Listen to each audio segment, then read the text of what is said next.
Good evening, dear listeners. Welcome to a gentle journey through time, where the soft whispers of history will guide you into a serene state of relaxation. As the sun sets and the world quiets down, I invite you to nestle into a comfortable position, perhaps with a warm blanket wrapped around you, and let your mind drift as we explore a topic that may seem unusual but is steeped in the rich tapestry of our past. Tonight, we will delve into the tedious history of Viking Longhouse Firewood log distribution protocols, a subject that may evoke images of grand ships and fierce warriors, but in our exploration, we will find a soothing rhythm and a surprising sense of calm. In the midst of the harsh Scandinavian winters, the Viking longhouse served as a warm haven, a sanctuary where families gathered to share stories, meals, and warmth. The crackling of the fire, the heart of the longhouse, was not merely a source of heat, it was a lifeline that brought comfort and life to the long, dark nights. As we embark on this exploration, we will uncover how the careful distribution of firewood logs was essential to maintaining this warmth, and how the protocols surrounding this practice reflect the meticulous nature of Viking society. Throughout our journey, we will touch upon various aspects of this protocol, starting with the selection of wood types favored by the Vikings for their fires. We'll learn about the different species of trees that grew in their rugged landscape, and how each type contributed uniquely to the longhouse atmosphere. The crackling sound of birch, the hearty burn of oak, and the fragrant smoke of pine will dance in our imagination as we envision the hearths of these ancient homes.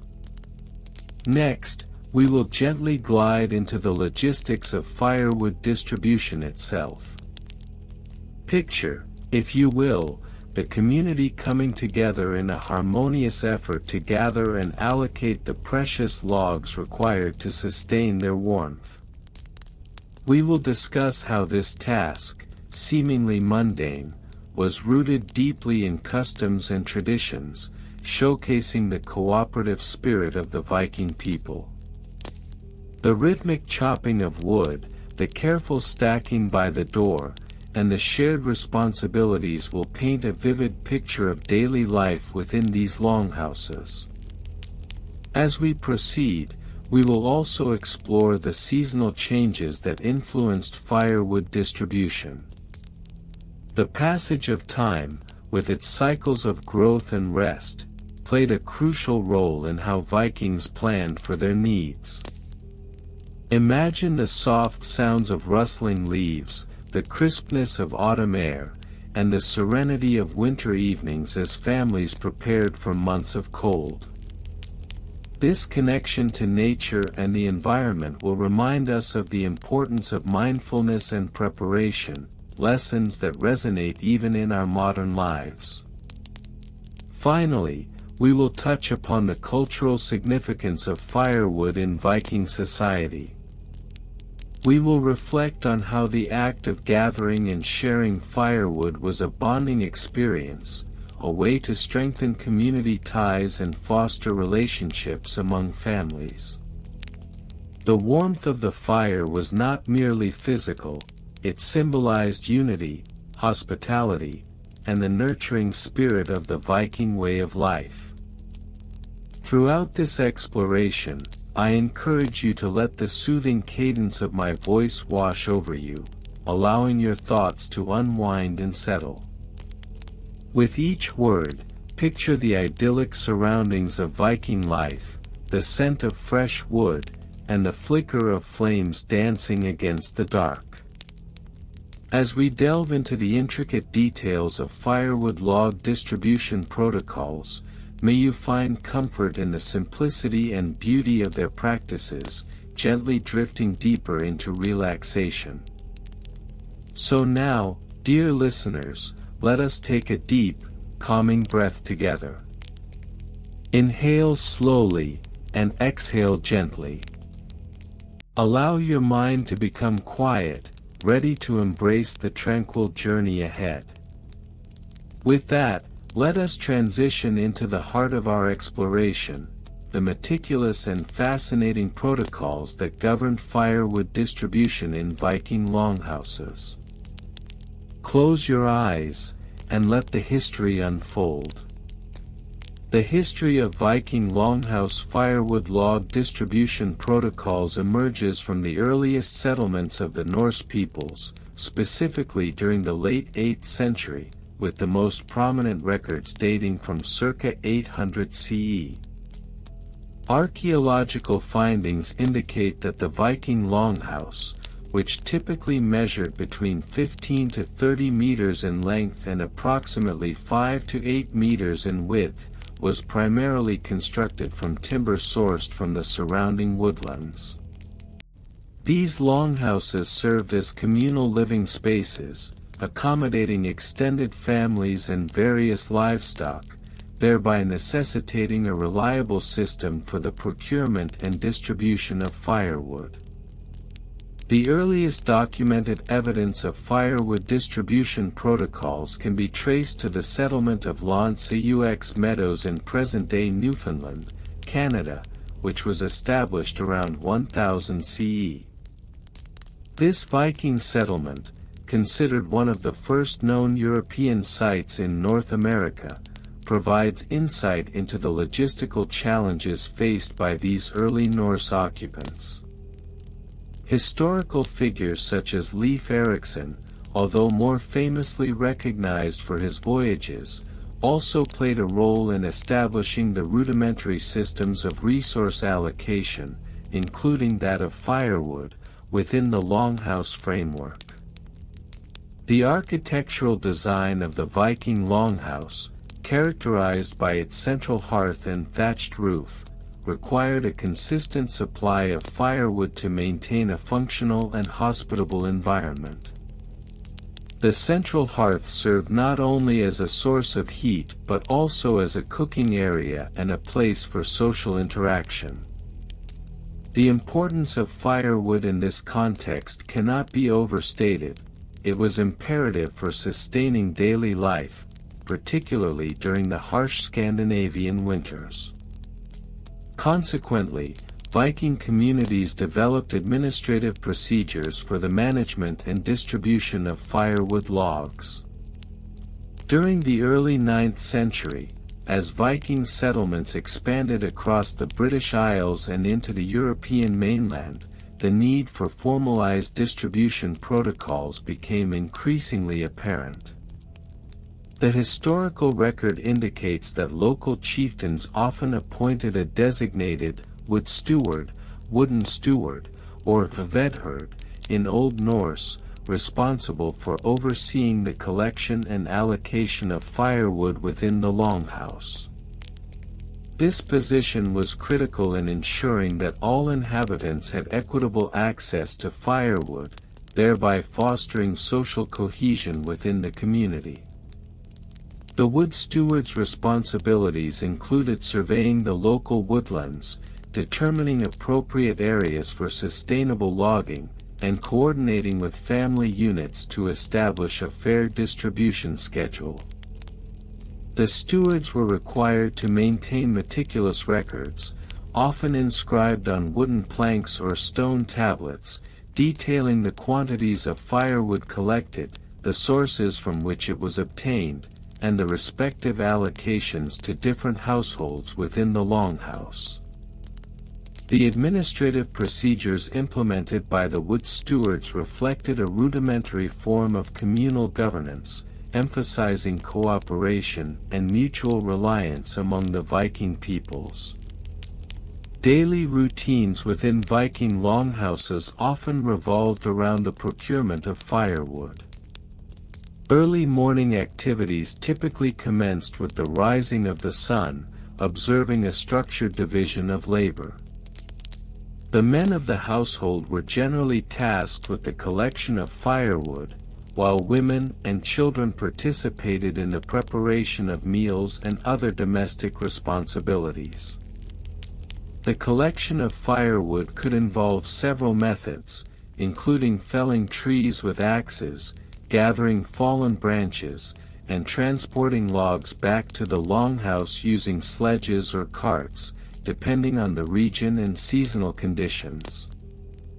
In the late 9th century, as Viking society became more stratified, the protocols surrounding firewood distribution underwent significant refinement. Historical accounts from the Anglo-Saxon Chronicle, which provides insights into Viking interactions in England, document the establishment of written agreements among neighboring tribes regarding the rights to specific woodlands. These agreements often included provisions for the sustainable harvesting of firewood, which was crucial for preventing resource depletion and ensuring long-term survival. The architectural evolution of longhouses during the 10th century also contributed to the development of firewood distribution protocols. As longhouses began to incorporate more sophisticated features, such as separate storage areas for firewood and improved insulation techniques, the need for organized firewood management became more pronounced. The construction of firewood storage racks, elevated off the ground to prevent moisture absorption and pest infestation, became commonplace. Historical evidence suggests that these storage solutions were often built adjacent to the longhouse, facilitating easy access during inclement weather.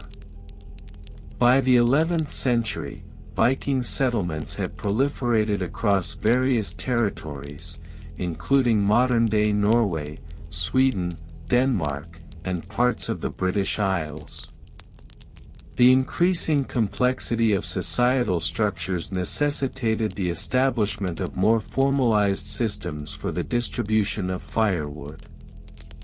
The advent of local assemblies known as Thing, where community matters were discussed and resolved, provided a platform for addressing issues related to firewood allocation. The Thing often convened annually, with wood stewards reporting on the status of local woodlands and the efficacy of existing distribution protocols. In addition to local governance, the Viking Age also saw the emergence of trade networks that influenced firewood distribution practices. As Viking merchants expanded their reach into the Mediterranean and beyond, the demand for timber and firewood increased. This led to the establishment of trade agreements that included the exchange of firewood for goods such as metals, textiles, and agricultural products. Written records from this period indicate that firewood was often quantified in standardized units, such as bundles or cords, facilitating more efficient negotiations and transactions. As the Viking Age transitioned into the early Middle Ages, the distribution of firewood became increasingly regulated. The introduction of feudal systems in Scandinavia witnessed the rise of landowners who imposed specific obligations on their vassals concerning firewood collection. These obligations were often codified into local law, requiring peasants to provide a certain amount of firewood to their lords as part of their service. Such regulations not only impacted the autonomy of households but also reinforced the hierarchical structure of Viking society.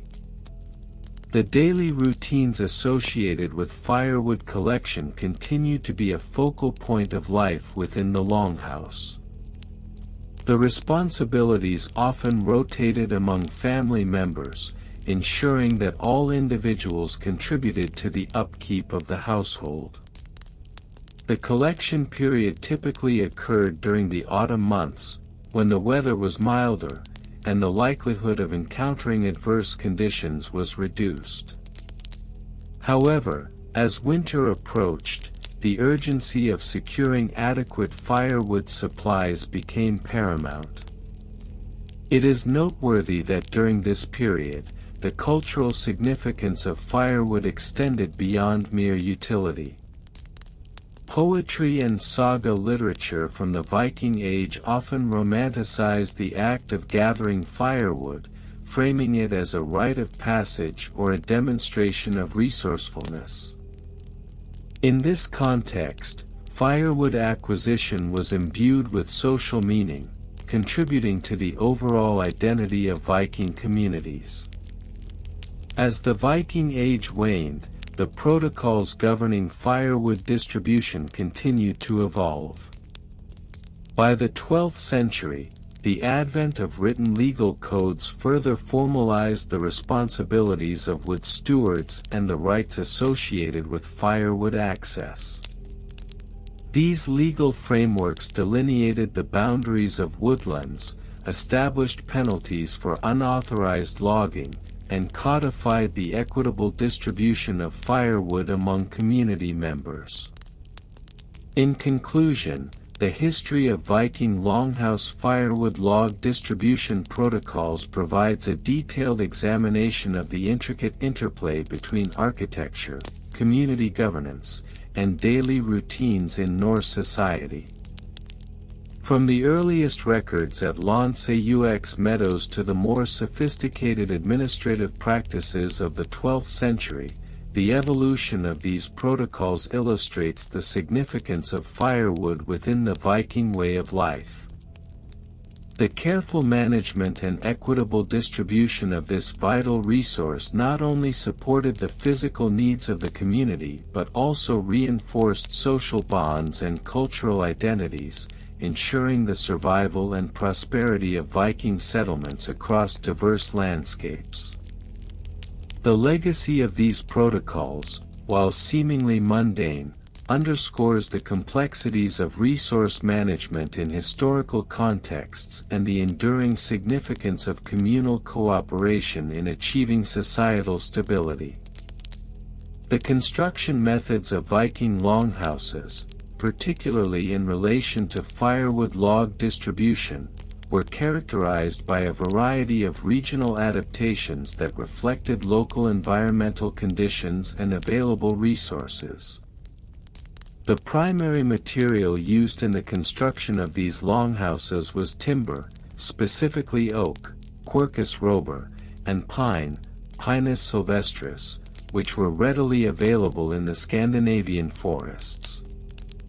The logs were typically cut to lengths ranging from 4 to 6 meters, depending on the dimensions of the longhouse, which averaged around 18 meters in length and 5 meters in width. The construction process began with the selection of appropriate timber, followed by the felling of trees using iron axes, a technology that became widespread in Scandinavia around 800 CE. The logs were then debarked using chisels, exposing the smooth wood beneath, which was crucial for ensuring a snug fit between logs during assembly. The longhouse was erected using a post-and-beam construction technique, where vertical posts were set into the ground at intervals of approximately 2 meters. Beams were laid horizontally atop these posts, forming a sturdy frame to which the logs were attached. The roofs of these structures were generally thatched with reeds or straw, materials that provided insulation and protection from the elements. The thatch was secured using wooden battens, which were fastened to the rafters.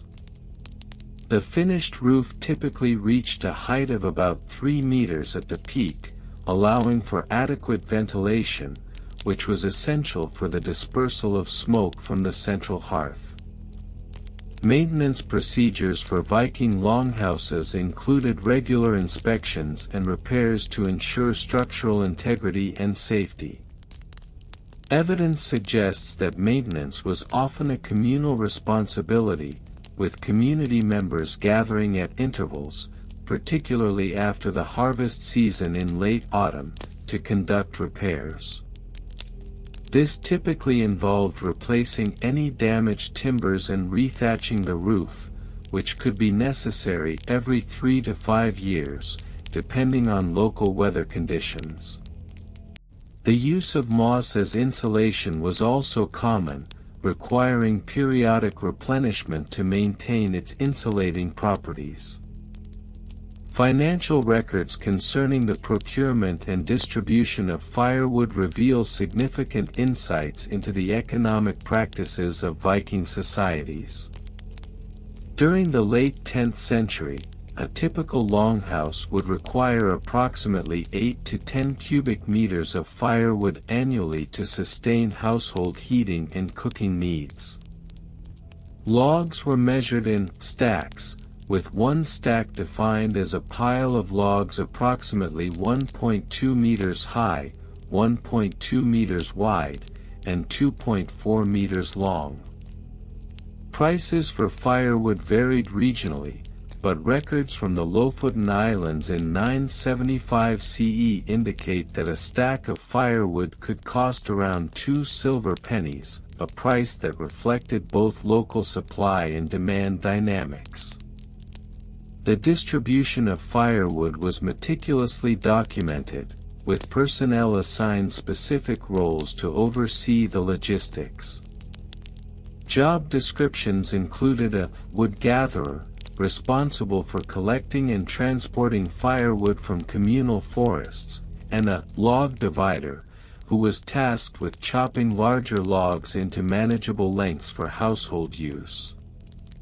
The wood gatherer typically worked in teams of 2 or 3, utilizing sledges to haul firewood back to the longhouse, a practice that often commenced at dawn and could last for several hours. In terms of technical specifications, the logs used for firewood were categorized based on size and type. Smaller logs, defined as those measuring less than 0.1 meters in diameter, were typically used for kindling and were collected in bundles of 20 to 30 pieces. Medium-sized logs, ranging from 0.1 to 0.3 meters in diameter, constituted the bulk of the firewood supply, while larger logs were occasionally reserved for special occasions, such as community feasts, where larger fires were necessary for cooking. The firewood distribution protocols were codified in local governance systems, with records often inscribed on wooden staves or maintained in oral tradition.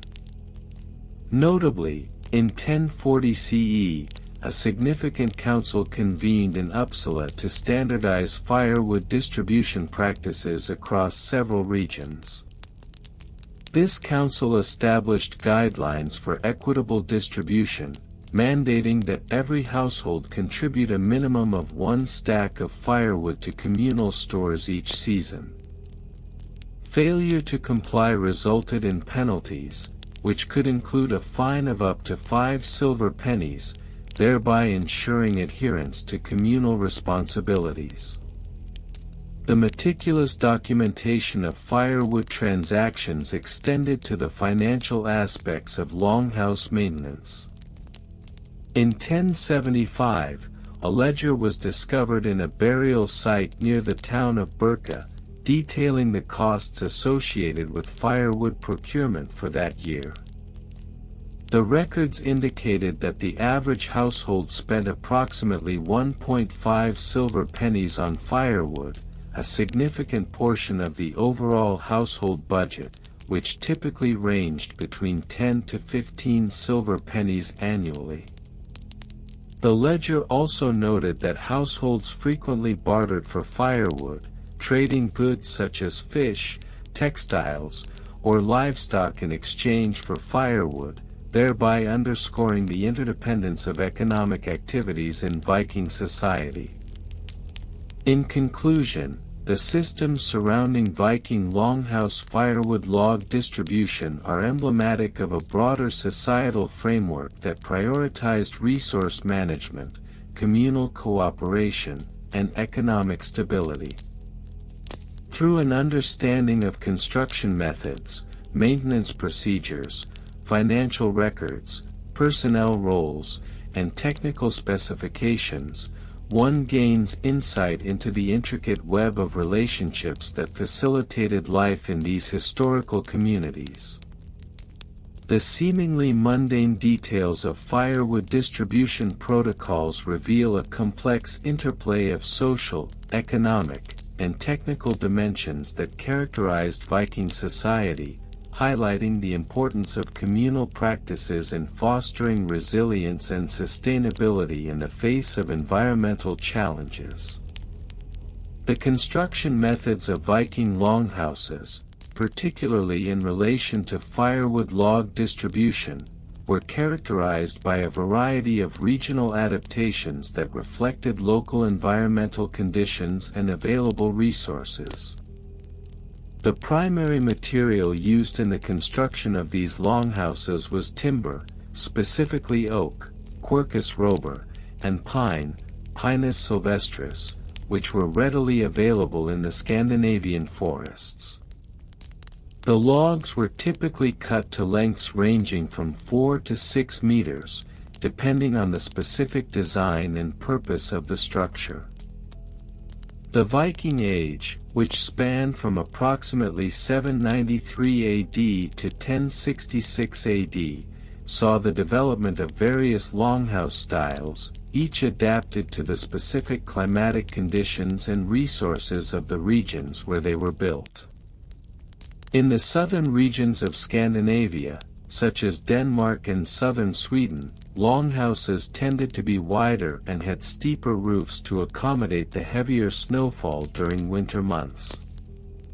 In contrast, in the northern areas, such as Norway and Iceland, longhouses were often constructed with a more elongated shape to reduce wind resistance and mitigate the impact of harsh Arctic weather. For example, a well-documented case study is the longhouse found at the archaeological site of Borg, located on the Lofoten Islands in Norway. Dated to the late 8th century, this longhouse measured approximately 83 meters in length and 9 meters in width, making it one of the largest known Viking longhouses. The walls were made of large timber logs, often measuring up to 30 centimeters in diameter. The construction technique used at Borg involved not only the use of wooden beams but also a technique called turf roofing, where layers of soil and grass were placed on top of the wooden structure to provide insulation and protect against the elements. The process of constructing a Viking longhouse began with the careful selection and felling of trees. Vikings often utilized a technique called ring barking, where they would strip the bark from the trees in a circular pattern, allowing the tree to die while preserving the wood for later use. This ensured that the timber would be seasoned and less prone to warping or splitting during construction. Once the trees were felled, they were transported to the building site, often using sledges or rafts, depending on the terrain and proximity to water bodies. After preparing the logs, builders would create a foundation, typically consisting of a trench dug into the ground where the lower ends of the logs would be set. This foundation helped anchor the structure and provided stability against shifting soils.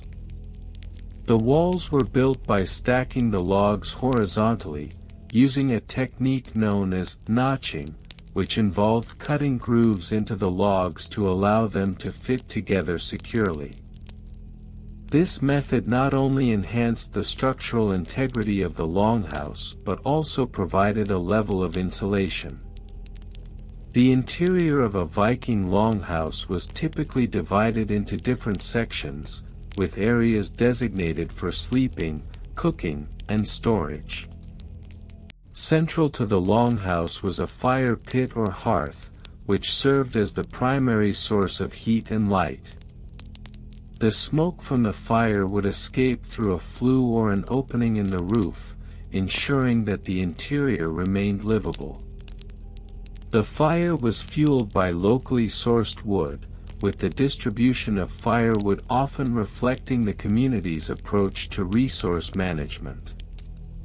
In regions where timber was abundant, firewood would be stored in large quantities, while in areas with limited resources, careful rationing and sustainable harvesting practices were necessary. Historical records, such as the Icelandic sagas, provide additional context regarding the construction and use of longhouses. For instance, in the saga of Egil Skallagrimsson, descriptions of the longhouses inhabited by Egil and his family reflect the importance of these structures not only as homes but also as centers of social and economic activity. The longhouses often hosted gatherings, feasts, and even legal assemblies known as thing, illustrating their multifaceted role in Viking society. In terms of measurements and specifications, Viking longhouses varied widely based on regional and individual preferences. While the average length of a longhouse ranged from 15 to 30 meters, some structures exceeded 40 meters, as seen in the longhouse at the site of Avaldsnes on Karmøy Island in Norway, which measured 47 meters long. The width could vary from 5 to 10 meters, providing ample space for families and livestock, which were often kept within the same structure for warmth and security. Furthermore, firewood distribution was strategically planned to ensure sustainability. Villages often had designated areas for woodlots, which were managed to prevent overharvesting. The Vikings practiced selective logging, focusing on mature trees while allowing younger ones to grow. This sustainable approach ensured a continuous supply of firewood, essential not only for cooking and heating but also for maintaining the social and cultural practices that revolved around communal gatherings around the fire. In conclusion, the construction methods of Viking longhouses were deeply intertwined with their environment and societal needs. The regional adaptations, materials used, and architectural techniques reflect a sophisticated understanding of resource management and community living during the Viking Age. By examining specific examples and historical contexts, we gain insight into the ingenuity and resilience of the Viking people, whose longhouses served as more than mere shelters. They were dynamic spaces where life unfolded, connecting families and communities through shared experiences and traditions. The construction methods and materials utilized in the Viking longhouses were reflective of the environmental resources available to the Norse people between approximately 800 CE and 1100 CE. The primary structure of the longhouse was typically made of timber, often sourced from local deciduous trees such as oak, ash, and birch. The selection of wood was not arbitrary. Oak, for instance, was favored due to its durability and resistance to decay, which was a critical consideration in regions with high moisture levels. The standard dimensions of a Viking longhouse varied considerably, but they typically spanned between 15 to 30 meters in length and 5 to 6 meters in width. The roof was often thatched with straw or reed, although wooden shingles were also utilized in some instances, especially in coastal regions where such materials were readily available. The longhouses were constructed using a technique known as post and beam construction, where vertical posts were set into the ground and horizontal beams were joined to create a sturdy frame. This method provided a reliable structure that could withstand harsh weather conditions prevalent in Scandinavia. In addition to the primary construction materials, the insulation of the longhouse was of paramount importance. The walls were often filled with a mixture of clay and straw, which provided additional insulation against the cold. The interior of the longhouse was frequently divided into distinct areas for living, sleeping, and storage, with the central living area typically featuring a fire pit for heating and cooking. The smoke from the fire would escape through a flue or an opening in the roof, which was an essential consideration in the design, as it helped to mitigate the accumulation of soot and other byproducts of combustion. In terms of maintenance procedures, the upkeep of a Viking longhouse was a continual process that required the cooperation of all family members. Routine inspections of the structure were conducted at least twice annually, typically in the spring and autumn. During these inspections, thatching was assessed for wear and damage, and repairs were made as necessary. For instance, if the thatch showed signs of rot or was missing in sections, it would be replaced with fresh materials, a process that involved the labor of several individuals and could take several days depending on the extent of the damage. The walls, constructed from wood and clay, were also subject to deterioration over time. Regular maintenance involved reapplying clay to the walls to fill in any cracks that had developed, which could happen as a result of settling or temperature fluctuations. This task was generally performed in the warmer months when the clay was pliable and could be easily applied. It is estimated that a typical longhouse required maintenance every 3 to 5 years to ensure structural integrity. Financial records and costs associated with the construction and maintenance of Viking longhouses are sparse but can be pieced together from various archaeological findings and the study of runic inscriptions. The costs could vary significantly based on location, availability of materials, and the size of the longhouse. For instance, it has been estimated that the construction of a longhouse could require anywhere from 100 to 250 logs, each measuring approximately 4 to 6 meters in length. The labor costs associated with this construction could be considerable, as skilled labor was required to fell trees, transport logs, and assemble the structure.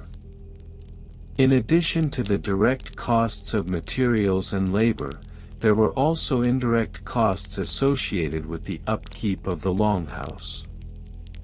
For example, it is estimated that families might allocate approximately 10% of their annual resources to maintenance activities. This allocation included not only the replacement of materials but also the labor of individuals who specialized in construction and repair, often referred to as bygmer, builders, in various sagas. The personnel and job descriptions related to the construction and maintenance of longhouses were well defined within Viking society.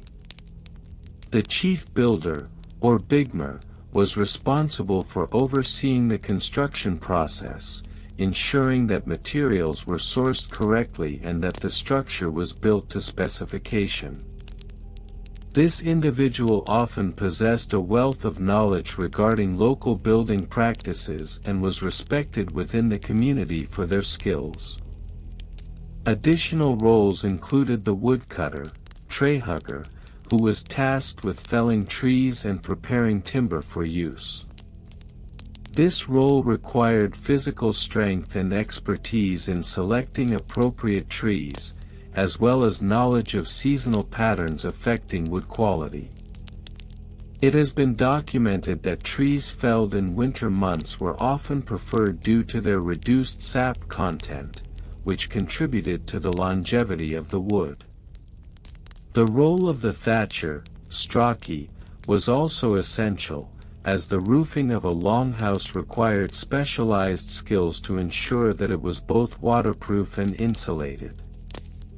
The thatcher would gather materials, such as straw or reeds, and weave them tightly to form a durable roof, which was critical in regions with heavy rainfall. In addition to these specialized roles, each household would typically have a designated individual responsible for the firewood supply and distribution protocol. This role was crucial, as firewood was the primary source of heat and cooking fuel. It has been estimated that a single longhouse would consume approximately 6 cubic meters of firewood annually, necessitating careful management of resources to ensure enough supply throughout the winter months. The technical specifications of the firewood log distribution system were based on the logistical needs of the household. Firewood was often sourced from communal forests, where families would have rights to gather wood under specific guidelines established by local chieftains. Documentation from later periods indicates that families were expected to contribute to the community's firewood supply, often through a system of rotation that allowed for sustainable harvesting. Logs were typically cut into standardized lengths of 1 meter, which facilitated easier handling and storage. Each household would have a designated woodpile, which was organized into stacks to promote airflow and reduce moisture buildup, a critical factor in preventing rot. Over the winter months, each household would keep a meticulous record of their wood consumption, often using markers or notches on a wooden stick to track usage against their stored supply. In addition to the physical aspects of firewood management, there were social implications as well. Families were often expected to share firewood in times of need, fostering a sense of community and mutual support. This practice was formalized in certain regions, with established norms dictating that families who received assistance in firewood supply would later reciprocate in kind, creating a cycle of interdependence. In conclusion, the detailed examination of Viking Longhouse firewood log distribution protocols reveals a complex interplay of construction methods, maintenance procedures, financial considerations, personnel roles, and technical specifications that were integral to the sustainability of Viking life. Through careful management of resources and labor, the Viking people were able to foster resilient communities that thrived in the face of environmental challenges. The legacy of these practices continues to inform our understanding of Viking society and its adaptability to the demands of their surroundings. The construction methods and materials employed in the building of Viking longhouses were pivotal to understanding the logistical frameworks that governed firewood log distribution. The longhouse, typically measuring between 20 to 30 meters in length and 5 to 7 meters in width, was constructed using locally sourced timber, primarily oak, pine, and spruce. The choice of wood was dictated by the availability in the surrounding environment, which necessitated a keen understanding of local forestry. The foundational framework of the longhouse began with a series of vertical posts, known as stava, which were driven into the ground to create a robust structure. These posts were often spaced at intervals of 1.5 to 2 meters apart. Cross beams, or barand jocker, were then laid horizontally to form the roof structure. The roof itself was typically thatched with a mixture of straw and reeds, providing insulation and protection against the elements.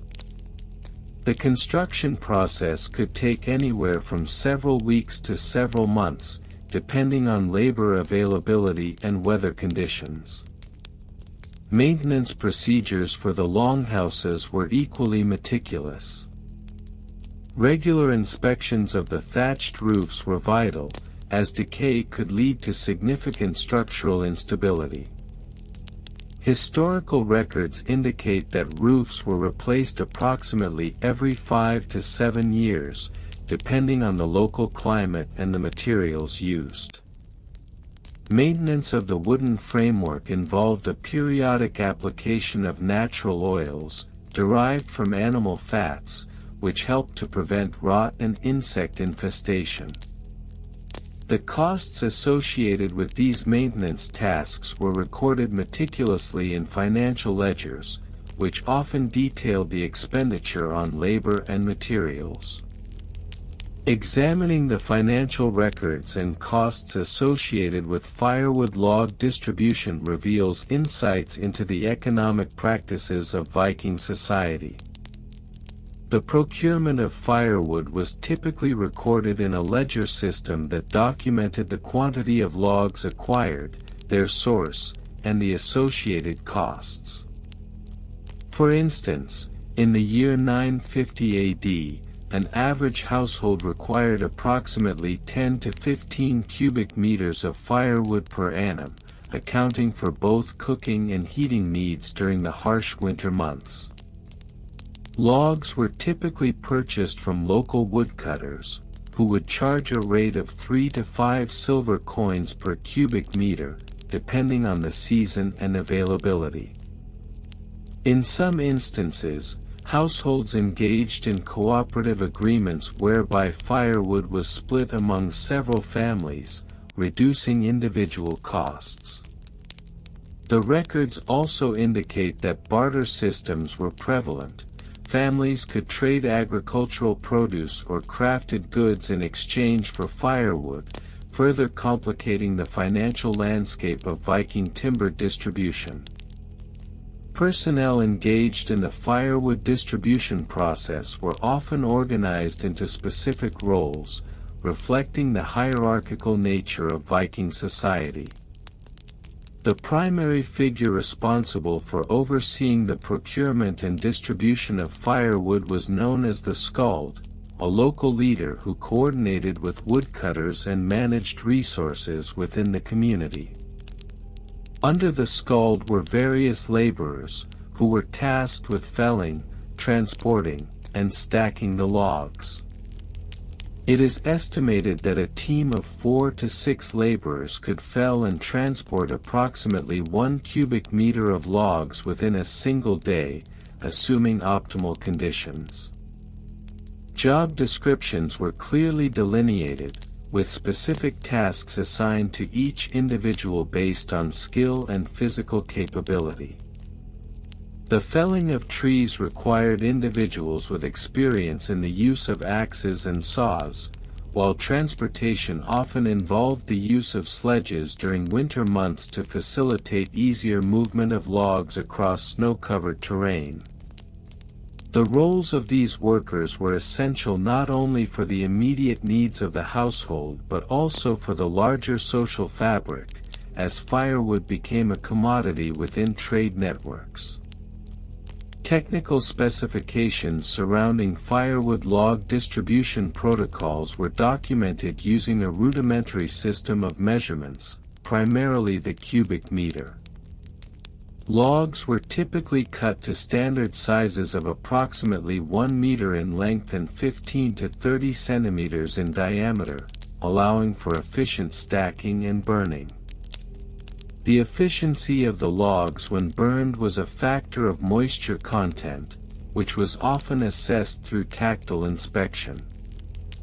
Logs were considered optimal for burning when their moisture content was below 20%, a standard that required careful monitoring and storage practices. In conclusion, the history of Viking Longhouse firewood log distribution protocols encapsulates a myriad of interconnected factors, ranging from construction methods and materials to financial records and personnel management. The detailed examination of these elements reveals a society that was not only adept at navigating the challenges of environmental constraints but also demonstrated a sophisticated understanding of resource management and economic principles. The legacy of these practices continues to resonate within historical discourse, offering insights into the resilience and adaptability of Viking culture. The construction methods and materials employed in the building of Viking longhouses were pivotal to understanding the logistical frameworks that governed firewood log distribution. The longhouse, typically measuring between 20 to 30 meters in length and 5 to 7 meters in width, was constructed using locally sourced timber, primarily oak, pine, and spruce. The choice of wood was dictated by the availability in the surrounding environment, which necessitated a keen understanding of local forestry practices and seasonal cycles. For example, the Vikings often cut down trees in the late autumn to ensure that the wood would be dry and ready for construction by spring. This seasonal timing was critical, as moisture content in the wood could significantly affect the structural integrity and longevity of the longhouses. The Viking longhouse was not merely a dwelling, it represented a complex social and economic system. Typically, a longhouse would accommodate an extended family or a small community, housing not just people but also livestock, which were often kept under the same roof for warmth and protection. This design choice was particularly relevant in the colder climates of Scandinavia, where winters could be harsh and unforgiving. The layout of these longhouses was strategic. The living quarters were often at one end, while the other end was designated for animals, creating a symbiotic relationship that helped maintain warmth through shared body heat. Construction of a longhouse began with the selection of a suitable site, often near water sources for easy access to timber and other resources. After felling the trees, the Vikings employed a technique known as log cabin construction, where logs were notched at the ends and stacked in a manner resembling a zigzag pattern. This interlocking method provided structural stability and resistance to the elements. The roofs of these longhouses were typically steeply pitched, covered with thatch made from grass, reeds, or even sod, which contributed to effective drainage and insulation. As the longhouses developed, so too did the Viking expertise in woodworking and building techniques. Archaeological evidence from sites such as the Viking settlement at Lons Meadows in Newfoundland, dating back to around 1000 CE, reveals the use of sophisticated joinery techniques, which included mortise and tenon joints. These methods allowed for greater durability and flexibility in construction, enabling the longhouses to withstand the rigors of the Viking Age. Moreover, the placement of firewood storage was integral to longhouse design. Vikings utilized various methods for storing and distributing firewood, crucial for both heating and cooking. Firewood was often stacked in designated areas near the entrance, allowing for easy access during the winter months. Measurements indicate that a typical family might require approximately 5 to 10 cubic meters of firewood per year, depending on the size of the household and the severity of the winter. This necessitated the development of efficient logging practices and transportation methods. The distribution of firewood was also influenced by social hierarchies within Viking communities. Wealthier families often had greater access to resources, allowing them to accumulate larger stocks of firewood, while poorer families had to rely on communal resources or negotiate for supplies. In some cases, the community would organize collective logging expeditions, where families would come together to fell trees and distribute the firewood based on need. This communal effort not only ensured survival during harsh winters but also strengthened social bonds among community members. In terms of historical context, the Viking Age, spanning from approximately 793 to 1066 CE, was marked by significant advancements in seafaring, trade, and agriculture. The Vikings were adept at navigating both open seas and inland waterways, which facilitated the transportation of timber and other resources. The construction of longhouses can be seen as a reflection of their adaptability to diverse environments, from the fjords of Norway to the plains of Eastern Europe. Additionally, longhouses were often constructed in clusters, forming what were known as farmsteads. These farmsteads served as the nucleus of Viking society, where not only habitation but also agricultural activities took place. The surrounding lands were cultivated to grow crops such as barley, rye, and oats, while livestock provided meat, milk, and labor. The integration of agriculture with the construction of longhouses indicates a sophisticated understanding of resource management that was critical for sustaining Viking communities. In a more modern archaeological context, investigations at sites such as Borg in the Lofoten Islands have uncovered well-preserved longhouses, providing invaluable insights into Viking construction techniques and daily life. The longest of these longhouses measures about 83 meters, showcasing the potential for larger communal living spaces. The discovery of artifacts such as pottery, tools, and remnants of hearths within these structures has allowed historians to piece together the lifestyle of the Vikings, further emphasizing the importance of firewood not just as a fuel source but as a cornerstone of their way of life. In conclusion, the construction of Viking longhouses was a multifaceted process that encompassed not only the selection of materials and methods but also the social and economic frameworks that dictated resource distribution. The careful planning involved in sourcing timber, along with the communal efforts in managing firewood supply, illustrates the ingenuity and resilience of Viking societies. Understanding these aspects not only sheds light on their architectural prowess but also highlights the intricate relationship between environment, technology, and social organization that characterized the Viking Age. The construction of Viking longhouses, particularly in relation to firewood log distribution protocols, was a multifaceted endeavor that involved careful planning and execution. The primary materials utilized in the construction of these longhouses included timber, typically sourced from local forests, with oak and pine being the most commonly used species due to their availability and structural properties.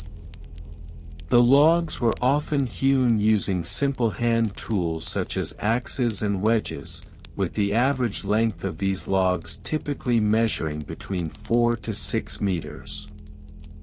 The diameter of the logs varied, averaging around 15 to 30 centimeters, depending on the specific requirements of the structure. The construction method employed in erecting a longhouse followed a relatively systematic approach. Initially, a trench was dug to establish a foundation, which was often approximately 30 centimeters deep. This trench served to anchor the structure and protect it from moisture, a critical consideration given the region's climatic conditions. The wooden frame was constructed utilizing a combination of vertical and horizontal timbers, with the vertical posts, often referred to as stolper, set into the trench and spaced approximately 2 meters apart. Horizontal beams, known as rims, were then affixed to the tops of these posts, creating a framework that would support the roof. The roofing materials were typically thatched, employing reeds or straw, which were secured atop the longitudinal beams. The roof generally sloped at an angle of roughly 30 degrees to facilitate rain runoff. This design not only contributed to the structural integrity of the longhouse but also served to insulate the interior from the harsh Viking winters, which could see temperatures plummet to -20 degrees Celsius. In terms of maintenance procedures, the upkeep of the longhouses was crucial to ensure their longevity and functionality, particularly concerning the firewood log distribution protocols. Regular inspections were conducted to assess the structural integrity of the timber, with particular attention paid to the joints and thatch. Historical records suggest that these inspections occurred biannually, typically in spring and autumn. Any signs of rot or insect infestation necessitated immediate attention, often resulting in the replacement of affected logs. The cost of timber replacement was documented meticulously in clan financial records, with an average expenditure of 1.5 to 2.5 Norwegian kroner per log, depending on the type of wood and its condition. The financial records associated with firewood distribution were particularly comprehensive.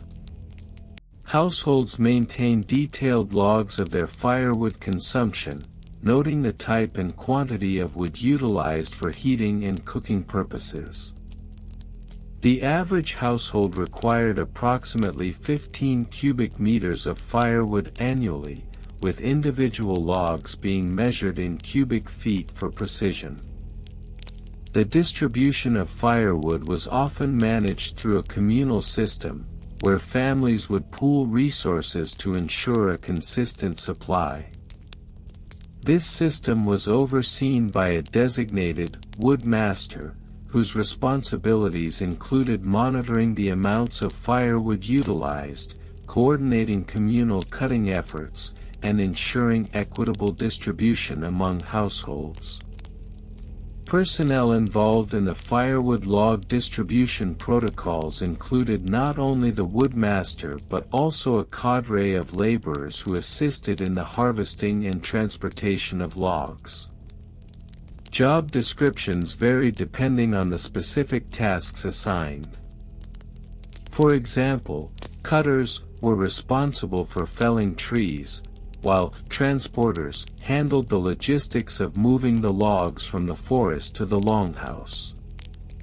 On average, a team of 5 to 7 laborers was required for an effective operation, and records indicate that a typical cutting session lasted between 3 to 5 days, depending on the volume of logs necessary for the upcoming winter months.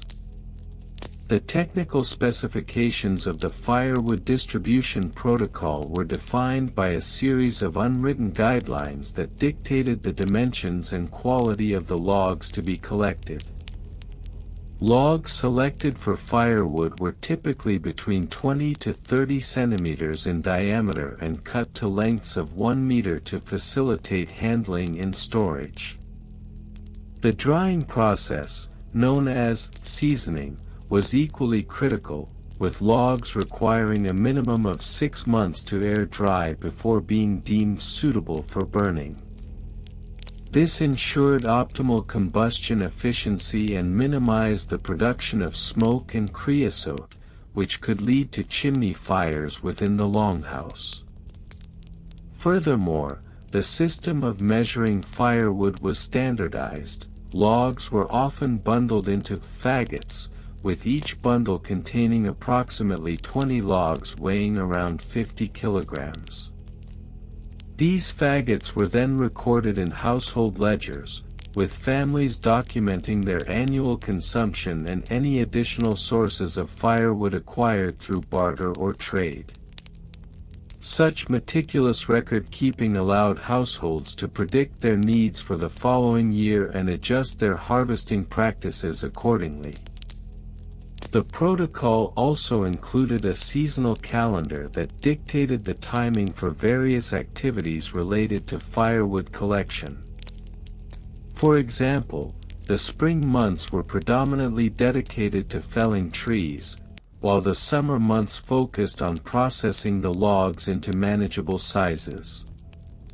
The fall was reserved for the final preparations, including stacking and storing the firewood in a designated area, typically located close to the longhouse for ease of access during the winter months. The ideal stacking method involved arranging the logs in a crisscross pattern to promote airflow, which facilitated drying and reduced the risk of mold growth. In conclusion, the interplay between the construction of Viking longhouses, maintenance procedures, financial records, personnel roles, and technical specifications of firewood log distribution protocols elucidates a highly organized and pragmatic approach to resource management during the Viking Age. This systematic methodology not only ensured the survival of the community during harsh winters but also underscored the Vikings' adeptness at adapting to their environment through innovative architectural and logistical practices. The legacy of these practices persists in the historical and anthropological studies of the Viking Age, providing valuable insights into the societal structures that underpinned their civilization. The construction of Viking longhouses, particularly in relation to firewood log distribution protocols, was a multifaceted endeavor that involved careful planning and execution. The primary materials utilized in the construction of these longhouses included timber, typically sourced from local forests, with oak and pine being the most commonly used species due to their availability and structural properties. The logs were often hewn using simple hand tools such as axes and wedges, with the average length of the logs ranging from 2 to 4 meters, depending on the specific design and intended use of the longhouse. In Scandinavia, the construction of these longhouses dates back to the early 8th century, with the peak of their use occurring during the Viking Age, roughly from 793 AD to 1066 AD. These longhouses served not only as dwellings but also as communal spaces for families and livestock. A typical longhouse measured about 20 to 30 meters in length and 5 to 7 meters in width, accommodating multiple generations under one roof. The structure usually featured a central hearth, which was crucial for heating and cooking, and a thatched roof made from reeds or straw that provided insulation and protection against the harsh Nordic climate. The process of constructing a longhouse began with the selection of a suitable site, typically near a water source and with easy access to timber. Once a location was chosen, the first step was to clear the land, which involved removing vegetation and leveling the ground. After this, the foundation was laid, often using stones or large logs to create a stable base. The walls were constructed using vertical posts, which were then interwoven with horizontal timbers to create a sturdy framework. The use of a technique known as wattle and daub, which involved filling the spaces between the timbers with a mixture of clay and straw, provided additional insulation and structural integrity. Once the walls were erected, the focus shifted to the roof. The Vikings utilized a ridgepole structure, which was essential for creating a sloped roof that allowed rain and snow to slide off easily. This roof was often covered with thatch or wooden shingles, and in some cases, sod was also used to enhance insulation. The incorporation of overhanging eaves not only protected the walls from water damage but also allowed for the collection of rainwater for use in the household. In terms of firewood distribution, the Vikings had established protocols that ensured a sustainable supply of firewood for heating and cooking. During the fall months, families would gather and store firewood in preparation for the long winter. Each household was typically responsible for managing its firewood supply, which involved the careful selection of trees for cutting. Generally, they preferred hardwoods, such as oak and birch, for their high energy content.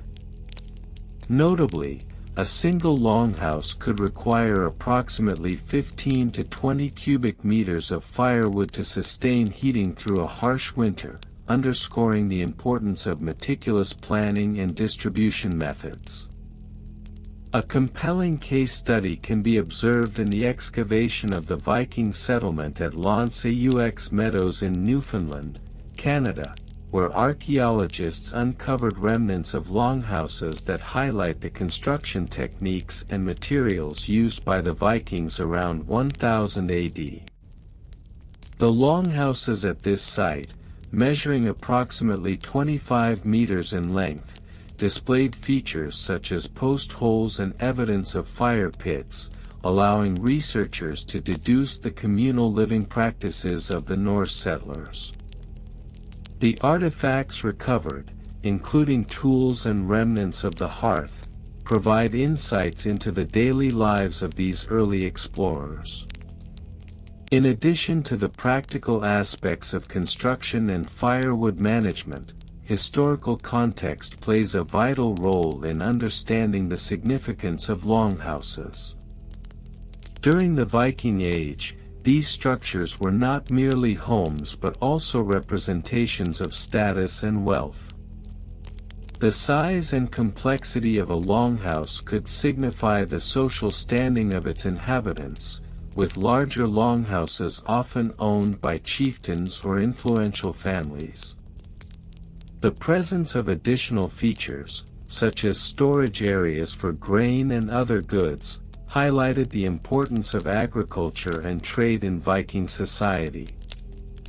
Viking longhouses also served as a focal point for community gatherings and rituals.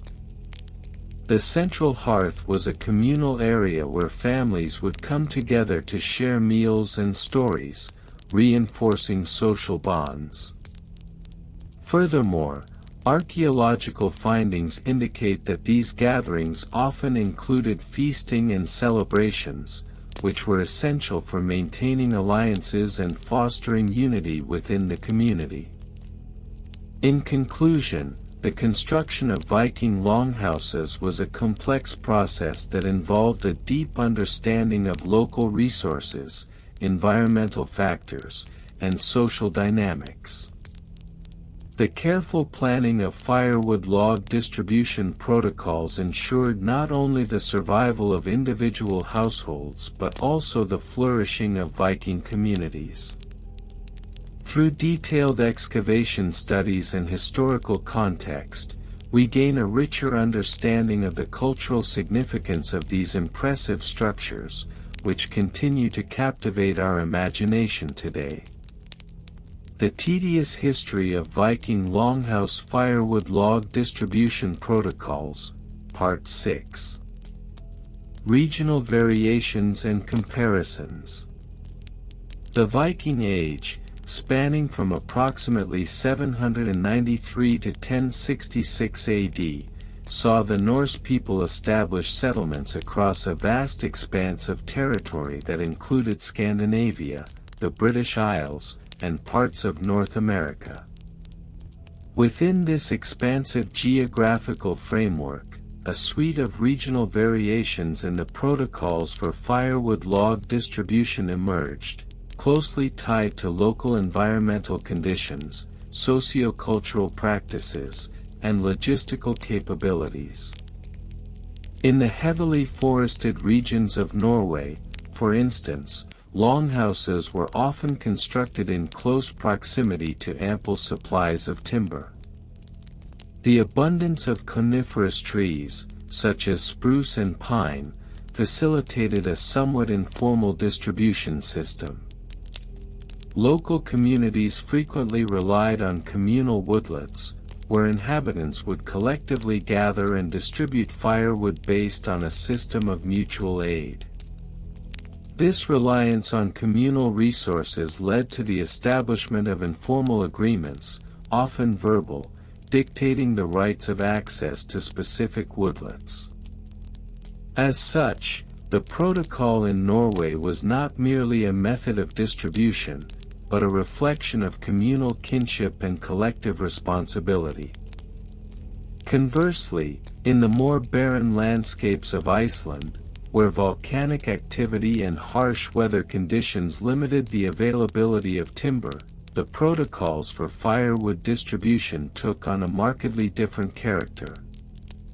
The scarcity of wood led to the development of a more regulated system, wherein more formalized contracts were established. Icelandic settlers, who often relied on driftwood washed ashore from the North Atlantic, created a system of rights that was codified in the Grágás, an early legal code that governed various aspects of life in medieval Iceland.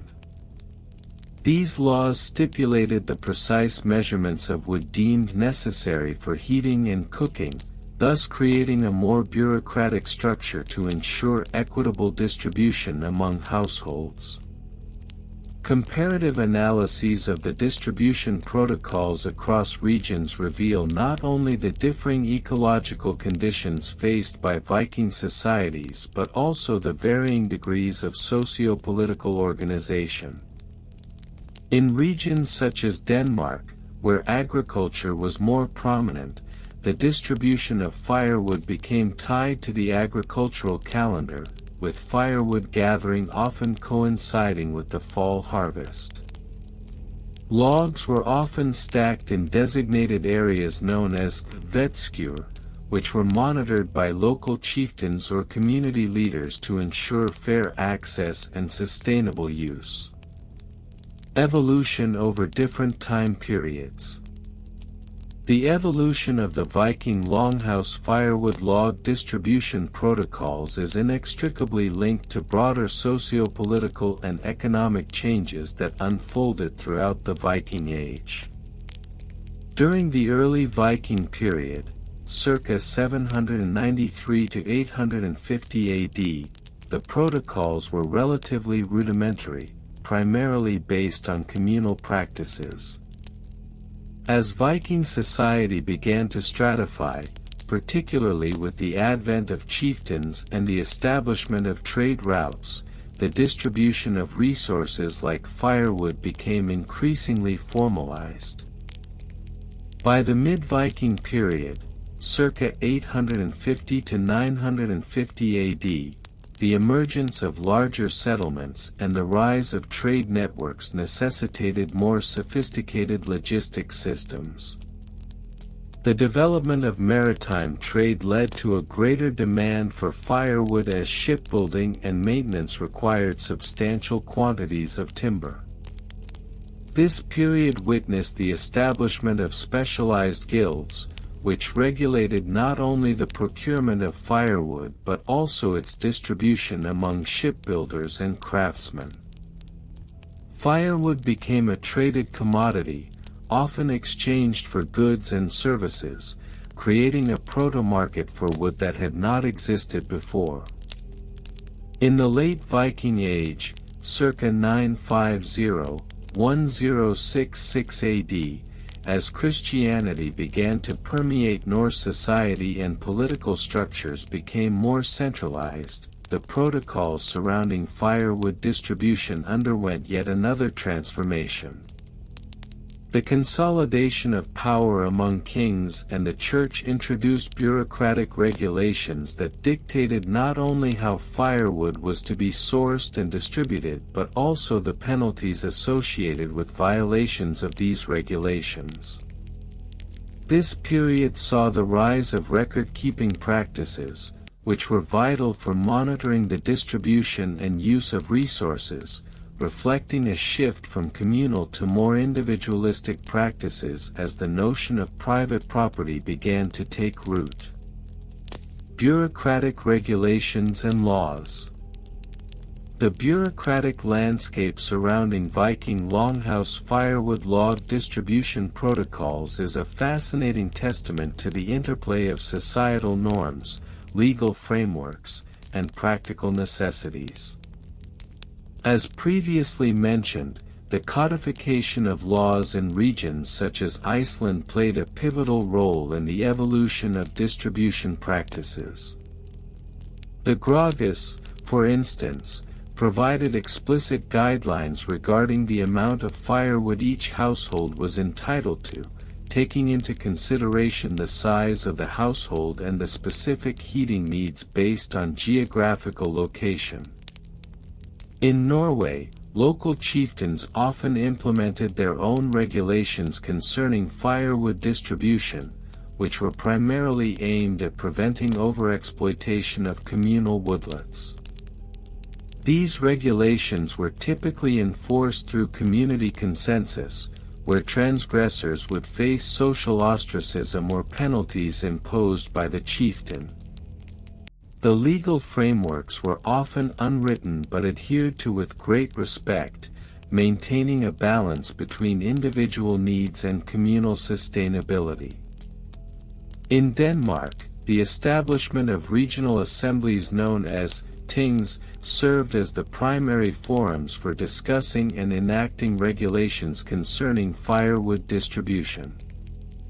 These assemblies engaged in deliberative processes that considered the ecological impact of timber harvesting, ensuring that regulations reflected both the needs of the community and the principle of sustainable resource management.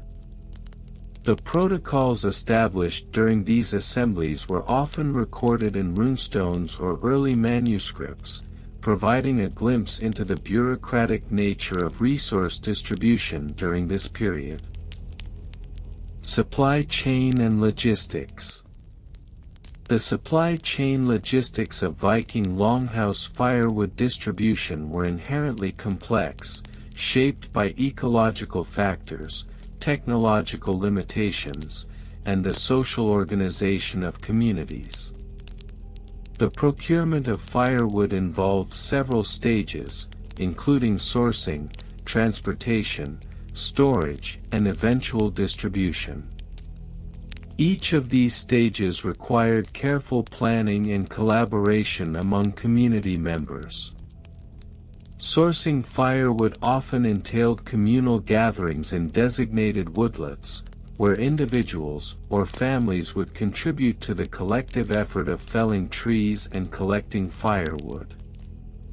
This practice was not only efficient but also reinforced social bonds, as community members relied on one another to accomplish what was often a labor-intensive task. The choice of trees was dictated by both availability and the specific heating needs of households, with deciduous species such as oak being favored for their dense burning properties. Transportation of firewood posed its own set of challenges.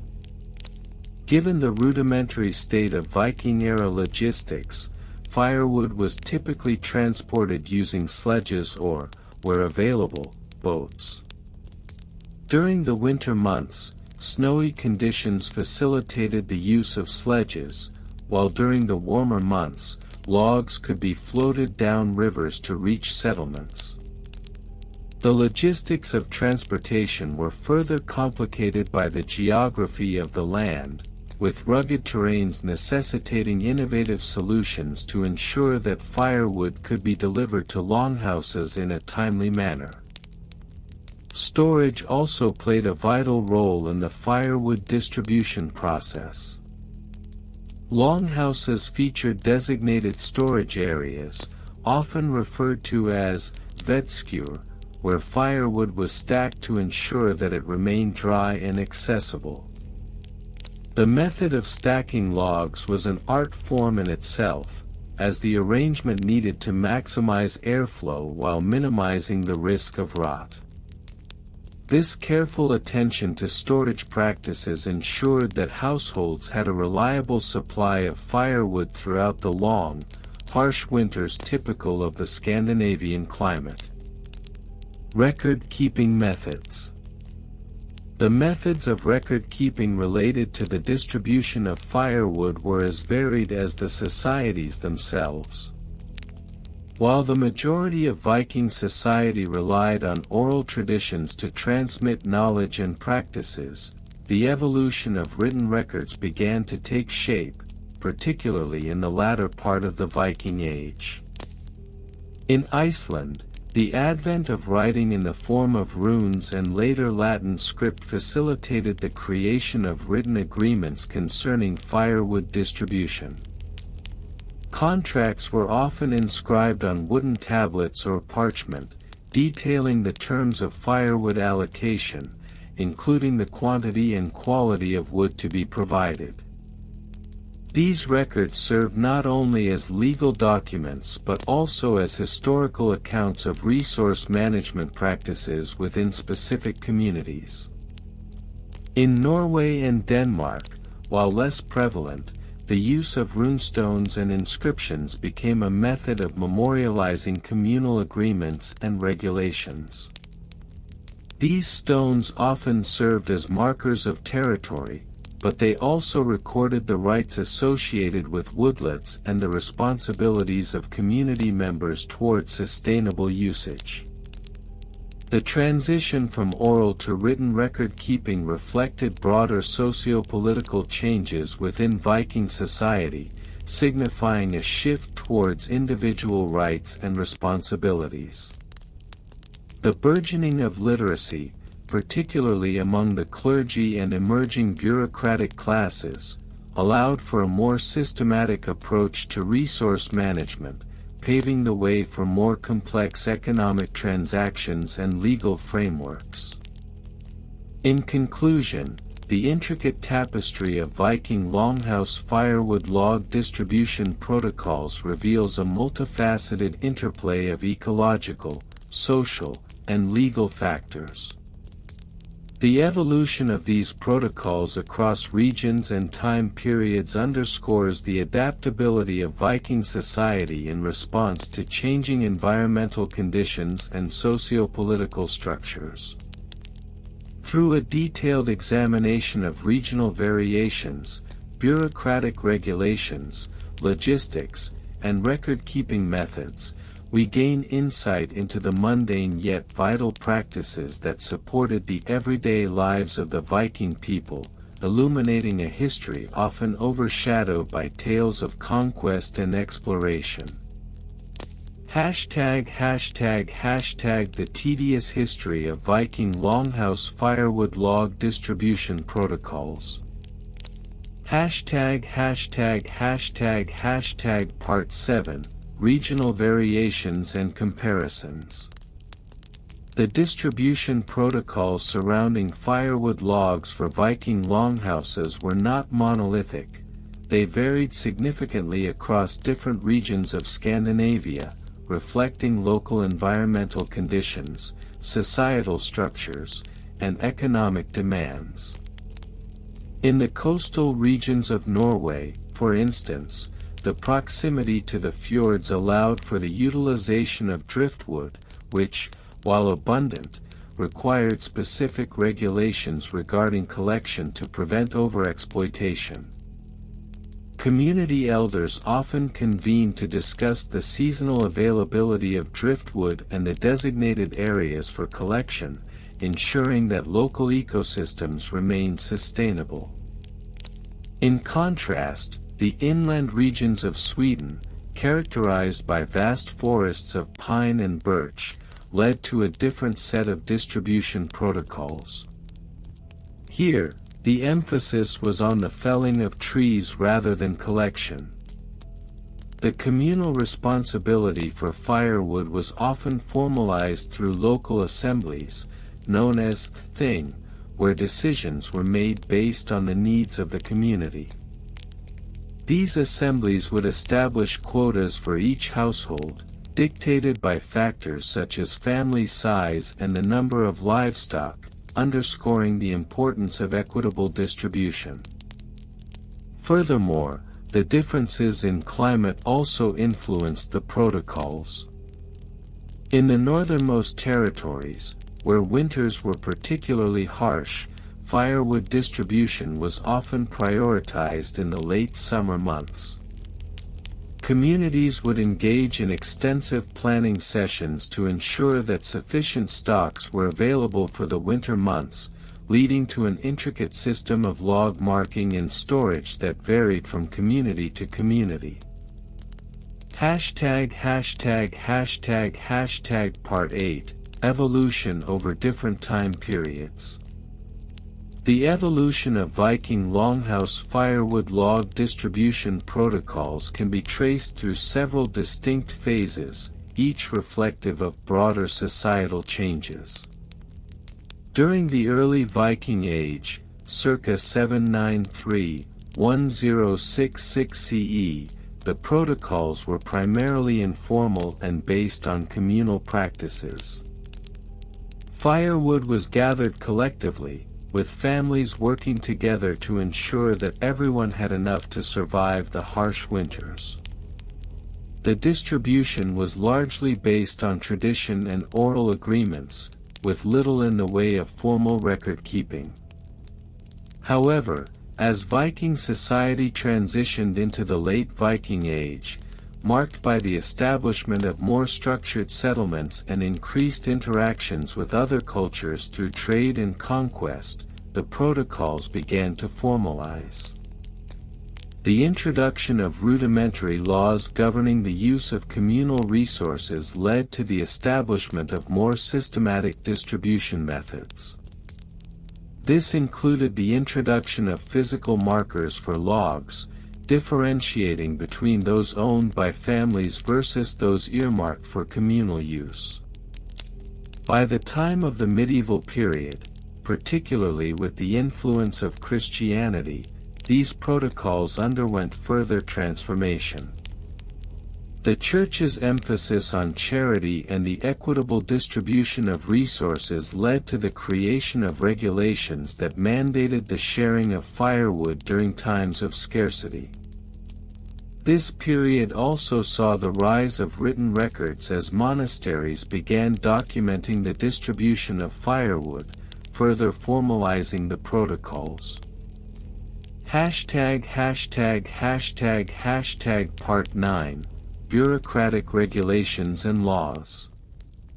The bureaucratic landscape surrounding firewood distribution began to take shape in the wake of increased central governance during the medieval period. Local laws often stipulated the number of cords of firewood each household was entitled to, and these laws were enforced by local chieftains or appointed officials. The scat, or tax, levied on firewood, was one such regulation that emerged during this time, reflecting the growing importance of firewood not just as a resource but as a commodity in local economies. A notable example of bureaucratic regulation can be found in the landslav, or land laws, codified in various regions, which included explicit clauses concerning the harvesting and distribution of firewood. These laws often included penalties for unauthorized collection from communal lands, underscoring the importance of maintaining communal harmony and resource sustainability. The enforcement of these regulations often fell to local assemblies, which acted as the governing body in Viking society, ensuring compliance through community consensus. Additionally, the codification of firewood distribution could also be seen in the establishment of guilds and trade associations, particularly in urban centers. These groups would negotiate the terms of firewood distribution among their members, ensuring that all had access to a fair share. The rise of such bureaucratic structures highlights the increasing complexity of Viking society and its resource management practices. Part 10, Supply Chain and Logistics. The logistics of firewood distribution in Viking society offer a fascinating glimpse into the operational challenges faced by these communities. The supply chain of firewood was remarkably sophisticated, involving multiple stages from logging to distribution. Initially, the process began with the selection of suitable trees, which required knowledge of both the species and the best time for felling. Pine, birch, and oak were preferred for their burning qualities, and specific practices were developed for each type, including the timing of cuts to maximize wood quality.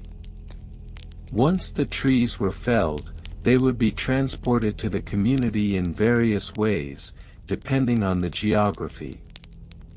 In regions with extensive waterways, logs were often floated down rivers, a method that required coordination to ensure that logs were not lost or damaged along the route. Transporting logs overland involved teams of workers, often utilizing sledges during winter months to ease the burden of moving heavy timber across snowy landscapes. The next step in the supply chain was storage. Communities developed designated areas for firewood stockpiling, which required careful planning to ensure that logs were adequately protected from the elements. Techniques such as stacking logs in a specific manner to allow for air circulation were common, and arrangements were often made to allocate space for each family's woodpile. Documentation detailing the amount of wood stored by each household was sometimes kept, although the records were often rudimentary and prone to human error. Distribution itself was a community affair, often coordinated through communal gatherings where families would collectively divide the wood based on pre-established quotas. This system not only ensured that everyone received their fair share but also reinforced social bonds within the community. The logistical challenges of this distribution process cannot be overstated, as it required meticulous planning and cooperation among community members. Part 11, Record-keeping methods. The methods of record-keeping surrounding firewood distribution protocols evolved significantly over the centuries, reflecting broader changes in Viking society. In the early phases of Viking history, record-keeping was primarily oral, with community leaders responsible for remembering and communicating the distribution agreements. This reliance on memory, while effective in smaller communities, became increasingly problematic as populations grew and societies became more complex. As the Viking Age progressed, particularly with the advent of written language influenced by Christian missionaries, communities began to adopt more formalized methods of record-keeping. The introduction of runestones and inscriptions provided a means to document agreements regarding firewood distribution, although these were often used for more significant events or commemorations rather than day-to-day logging protocols. By the medieval period, the establishment of monasteries and the increased literacy among the clergy led to the development of more systematic record-keeping practices. Monks would often maintain logs detailing the distribution of resources, including firewood, which provided a valuable historical resource for later generations. The use of parchment and ink allowed for the preservation of these records, albeit with the caveat that many documents were lost to time due to the fragility of the materials. Among the lay population, simpler methods were utilized, such as tally sticks or notched wooden sticks, which served as a physical record of transactions. Each notch represented a specific quantity of firewood distributed, allowing community members to keep track of their shares without the need for complex written records. This method remained popular in rural areas well into the later periods, highlighting the importance of practical solutions in resource management. Conclusion. In summary, the history of Viking Longhouse Firewood log distribution protocols is a multifaceted narrative encompassing regional variations, evolving practices, bureaucratic regulations, logistical complexities, and record-keeping methodologies. The protocols, while seemingly mundane, reveal the intricate social structures and communal responsibilities that defined Viking society. As these practices evolved over time, they reflected broader societal changes, from informal communal agreements to the formalized laws and regulations of a more structured society. In examining this tedious yet essential aspect of Viking life, we gain insight into the cultural values that prioritized community cooperation and resource sustainability in one of history's most intriguing civilizations. The tedious history of Viking Longhouse Firewood log distribution protocols, Part 8. Regional variations and comparisons. The distribution of firewood for Viking longhouses was not a monolithic practice, rather, it exhibited significant regional variations that reflected the diverse ecological conditions, socio-economic structures, and cultural practices across the Viking world. In regions such as Scandinavia, where dense coniferous forests dominated, the availability of firewood was abundant, yet the methods of procurement and distribution varied notably from those in the more arid landscapes of the British Isles or the temperate zones of the Atlantic coasts. In the coastal regions of Norway, for instance, the practice of firewood distribution was often communal, with local chieftains overseeing the equitable allocation among households. These chieftains, who played a pivotal role in the governance of resources, organized collective wood-gathering expeditions during the autumn months. The gathering process was often ritualized, with specific trees designated for cutting based on lunar phases, ensuring that the wood would burn more effectively when dried under optimal conditions. In contrast, the isolated farmsteads of Iceland, where arable land was scarce, saw families resorting to more individualistic approaches.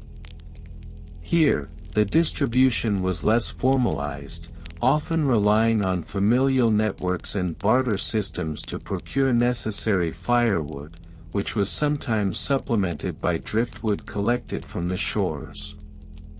Comparing the practices in the British Isles, where Viking influences were significant, one notes a stark divergence in methods due to differing climatic conditions and the availability of deciduous trees.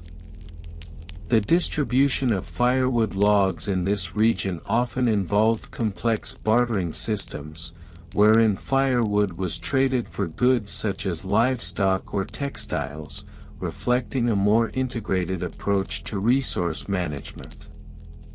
The act of firewood distribution was often accompanied by social gatherings, where community members would engage in storytelling and sharing of skills, thus solidifying social bonds. Evolution over different time periods. The evolution of firewood distribution protocols over time reveals much about the changing dynamics of Viking society. Initially, During the early Viking Age, circa 793 to 850 CE, the practice was rudimentary and heavily reliant on local customs. Firewood was gathered primarily for household use, with little regard for formalized distribution. However, as Viking society began to establish more complex social hierarchies and economic systems, particularly during the late Viking Age, circa 850–1066 CE, the protocols surrounding firewood distribution became increasingly sophisticated. By the 10th century, the rise of trade routes and the establishment of trading posts led to a more structured approach to resource management. The emergence of market economies encouraged the development of standardized units of measurement for firewood, often dictated by the length and diameter of logs. This standardization facilitated trade not only among local communities but also with distant settlements, where firewood could be exchanged for grain, metalwork, or textiles. The increasing importance of firewood as a commodity in trade networks necessitated the establishment of regulations to prevent overharvesting and ensure sustainability of forests, leading to the codification of practices that would govern the collection and distribution of firewood. #bureaucratic regulations and laws. As Viking societies transitioned from tribal governance to more centralized forms of administration, particularly in regions such as Norway and Denmark, bureaucratic regulations began to emerge concerning firewood distribution. These regulations were often codified in local laws or things, which were assemblies where free men gathered to discuss and decide on matters of common concern. For instance, the laws of the Frostating, one of the oldest known legislative assemblies, included specific provisions regarding the equitable distribution of firewood among households. These regulations often delineated the rights of individuals to access communal forests, stipulating limits on the amount of wood that could be harvested per household per season. Violations of these regulations were met with fines or other penalties, underscoring the importance placed on sustainable practices. Additionally, the establishment of designated woodlands, known as wood sticks, marked areas where harvesting was permitted under strict supervision to prevent depletion of resources. Interestingly, the role of women in these bureaucratic processes was often underappreciated. While men were primarily responsible for the physical gathering of firewood, women played a crucial role in the management of household supplies and in negotiating the distribution of firewood through social networks. Their influence over familial resource allocation was often codified in local laws, which recognized women as key stakeholders in the household economy. #supply chain and logistics. The logistics of firewood distribution in Viking society were a reflection of the broader supply chain systems that underpinned their economy. The procurement of firewood involved several steps: identifying suitable trees, organizing labor for cutting, transporting logs to longhouses, and finally, distributing the wood among households. Each step was intricately linked to seasonal cycles and community dynamics. Transportation of firewood was often accomplished using sledges or boats, depending on the terrain and proximity to waterways. In areas where rivers were navigable, logs were frequently floated downstream, a method that not only expedited the transport process but also minimized labor costs. In contrast, In the more rugged terrains of the Scandinavian highlands, firewood was often transported manually by groups of villagers, requiring significant physical effort and coordination. The distribution of firewood logs was also influenced by the seasonal calendar. During the winter months, when the need for heating was paramount, village elders would ensure that logs were allocated based on need and availability, often creating a rotational system that guaranteed equitable access for all families. This not only served to reinforce social cohesion but also mitigated potential conflicts over resource scarcity. Record-keeping methods. The methods of record-keeping regarding firewood distribution in Viking society, while rudimentary by modern standards, were nonetheless significant in managing this vital resource. The Vikings employed a variety of mnemonic systems and physical markers to track the distribution of firewood logs. For example, wooden tally sticks were often used, with notches carved into them to denote the amount of wood allocated to each household. These sticks served as both a record and a means of ensuring accountability among community members. In addition to tally sticks, oral traditions played a crucial role in record-keeping. Elders and community leaders were tasked with memorizing the logs allocated to each household, often recalling specific details during communal gatherings. This reliance on oral history not only reinforced communal ties but also emphasized the importance of collective memory in resource management. As Viking society became increasingly integrated with other cultures, particularly through trade and conquest, the introduction of written records began to emerge. Runestones and inscriptions occasionally referenced firewood allocations, particularly in the context of legal disputes or communal agreements. These inscriptions, while not comprehensive, provided a glimpse into the evolving methods of record-keeping and the importance of maintaining accurate accounts of resource distribution. Conclusion. In summation, the history of Viking Longhouse firewood log distribution protocols is a tapestry woven with the threads of regional variations, evolving practices, bureaucratic regulations, logistics, and record-keeping methodologies. This seemingly mundane topic reveals the complexity of Viking life and the intricate systems that governed resource management. It underscores the importance of firewood not merely as a fuel source but as a critical component of social organization, cultural identity, and economic sustainability in Viking society. As we reflect on this tedious history, it becomes evident that the protocols surrounding firewood distribution were emblematic of the broader societal structures that defined the Viking Age.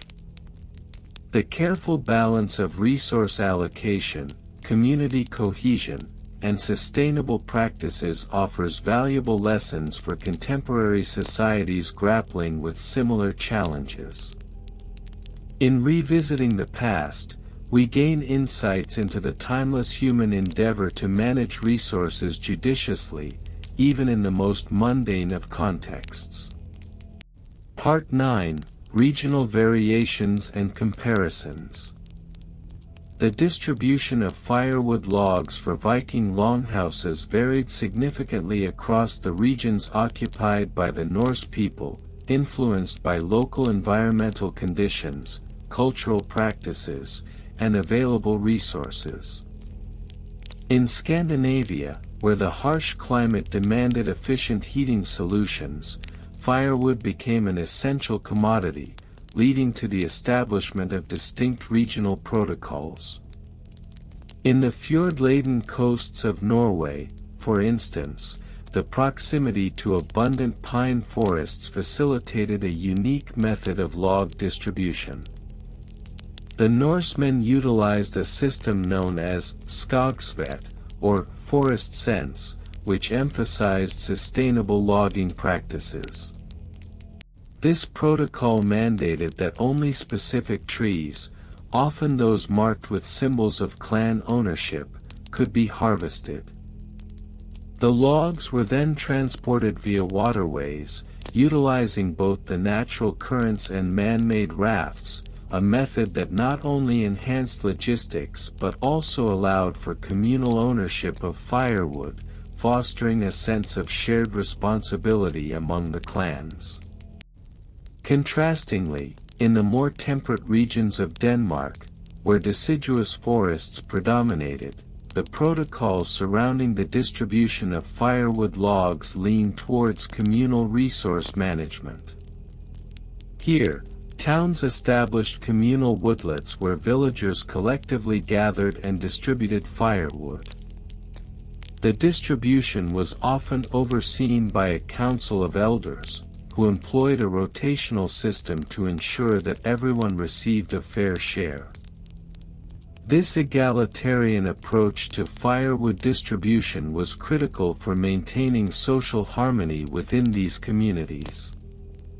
In Iceland, where volcanic activity shaped the landscape and the availability of timber was limited, the protocols adapted accordingly. The use of driftwood, particularly from the shores of the North Atlantic, became a focal point of firewood distribution. Families would engage in competitive retrieval of driftwood, with informal rules dictating that the first family to reach a specific area along the coast had the right to claim the wood. This competitive spirit fostered community engagement and ensured that the need for firewood was met through a combination of skill and local knowledge. Part 10: Evolution over different time periods. As we proceed through the annals of Viking history, it becomes evident that the protocols surrounding firewood distribution evolved significantly over time. Initially, during the Viking Age, circa 793 to 1066 CE, the methods of obtaining and distributing firewood were rudimentary, heavily reliant on local customs and individual practices. However, as Viking society became more structured, particularly following the establishment of settlements and the advent of chieftain-led governance, the protocols began to formalize. During the early Viking Age, families would typically gather firewood as a necessity, relying on a rudimentary barter system to exchange logs for other goods. As settlements grew, the need for efficient firewood distribution became more pressing. By the late Viking Age, we see the emergence of more sophisticated systems, characterized by the establishment of designated woodlands known as skogs. These areas were assigned to specific clans or families, and the management of these resources became a matter of clan pride and responsibility. The transition into the Middle Ages, circa 1066 to 1500 CE, marked a significant shift in the bureaucratic oversight of firewood distribution. With the rise of feudal systems, firewood logging and distribution protocols became increasingly codified. Local lords or chieftains began to impose regulations regarding the harvesting of firewood, often requiring that a portion be set aside for communal use. This evolution reflected broader societal changes, where the interplay between individual rights and communal responsibilities was negotiated within the framework of emerging legal systems. Part 11: Bureaucratic Regulations and Laws. As Viking society transitioned into more complex social structures, the establishment of bureaucratic regulations governing firewood distribution became increasingly necessary. These regulations were often enshrined in local laws, which detailed the rights and responsibilities of individuals and communities in relation to firewood procurement and distribution. One of the earliest known legal codes that addressed firewood distribution was the landslag, a collection of laws that emerged in Norway during the 12th century. This body of law stipulated that all households were entitled to a designated amount of firewood based on the size of their dwellings and the number of occupants. The landslag also mandated that woodlots must be managed sustainably, prohibiting the cutting of young trees and requiring the replanting of harvested areas. In addition to the landslag, various local customs and regulations arose in different regions. In Sweden, for example, the Förbud regulations governed the use of communal woodlands, stipulating that only certain families could harvest logs during specific times of the year. These laws helped mitigate disputes over resources and ensured that firewood remained a communal asset rather than a source of contention. The enforcement of these regulations often relied on local magistrates or community elders, who were tasked with overseeing compliance and resolving disputes. Failure to adhere to the established protocols could result in penalties, ranging from fines to temporary loss of access to communal woodlots. These bureaucratic measures served not only to regulate firewood distribution but also to reinforce social cohesion within Viking communities. Part 12: Supply Chain and Logistics. The logistics of firewood distribution in Viking society were intricate and multifaceted, involving a web of practices that facilitated the efficient management of resources. The journey of a firewood log, from its initial felling to its final destination in a longhouse, was often a complex undertaking influenced by factors such as geography, seasonality, and social dynamics. The harvesting of firewood typically began in late autumn when trees were most dormant, allowing for easier cutting and minimizing damage to surrounding flora. Skilled woodcutters would assess the landscape, identifying mature trees that met community standards for harvesting. Once felled, the logs would be transported to designated gathering points through a combination of manpower and animal labor.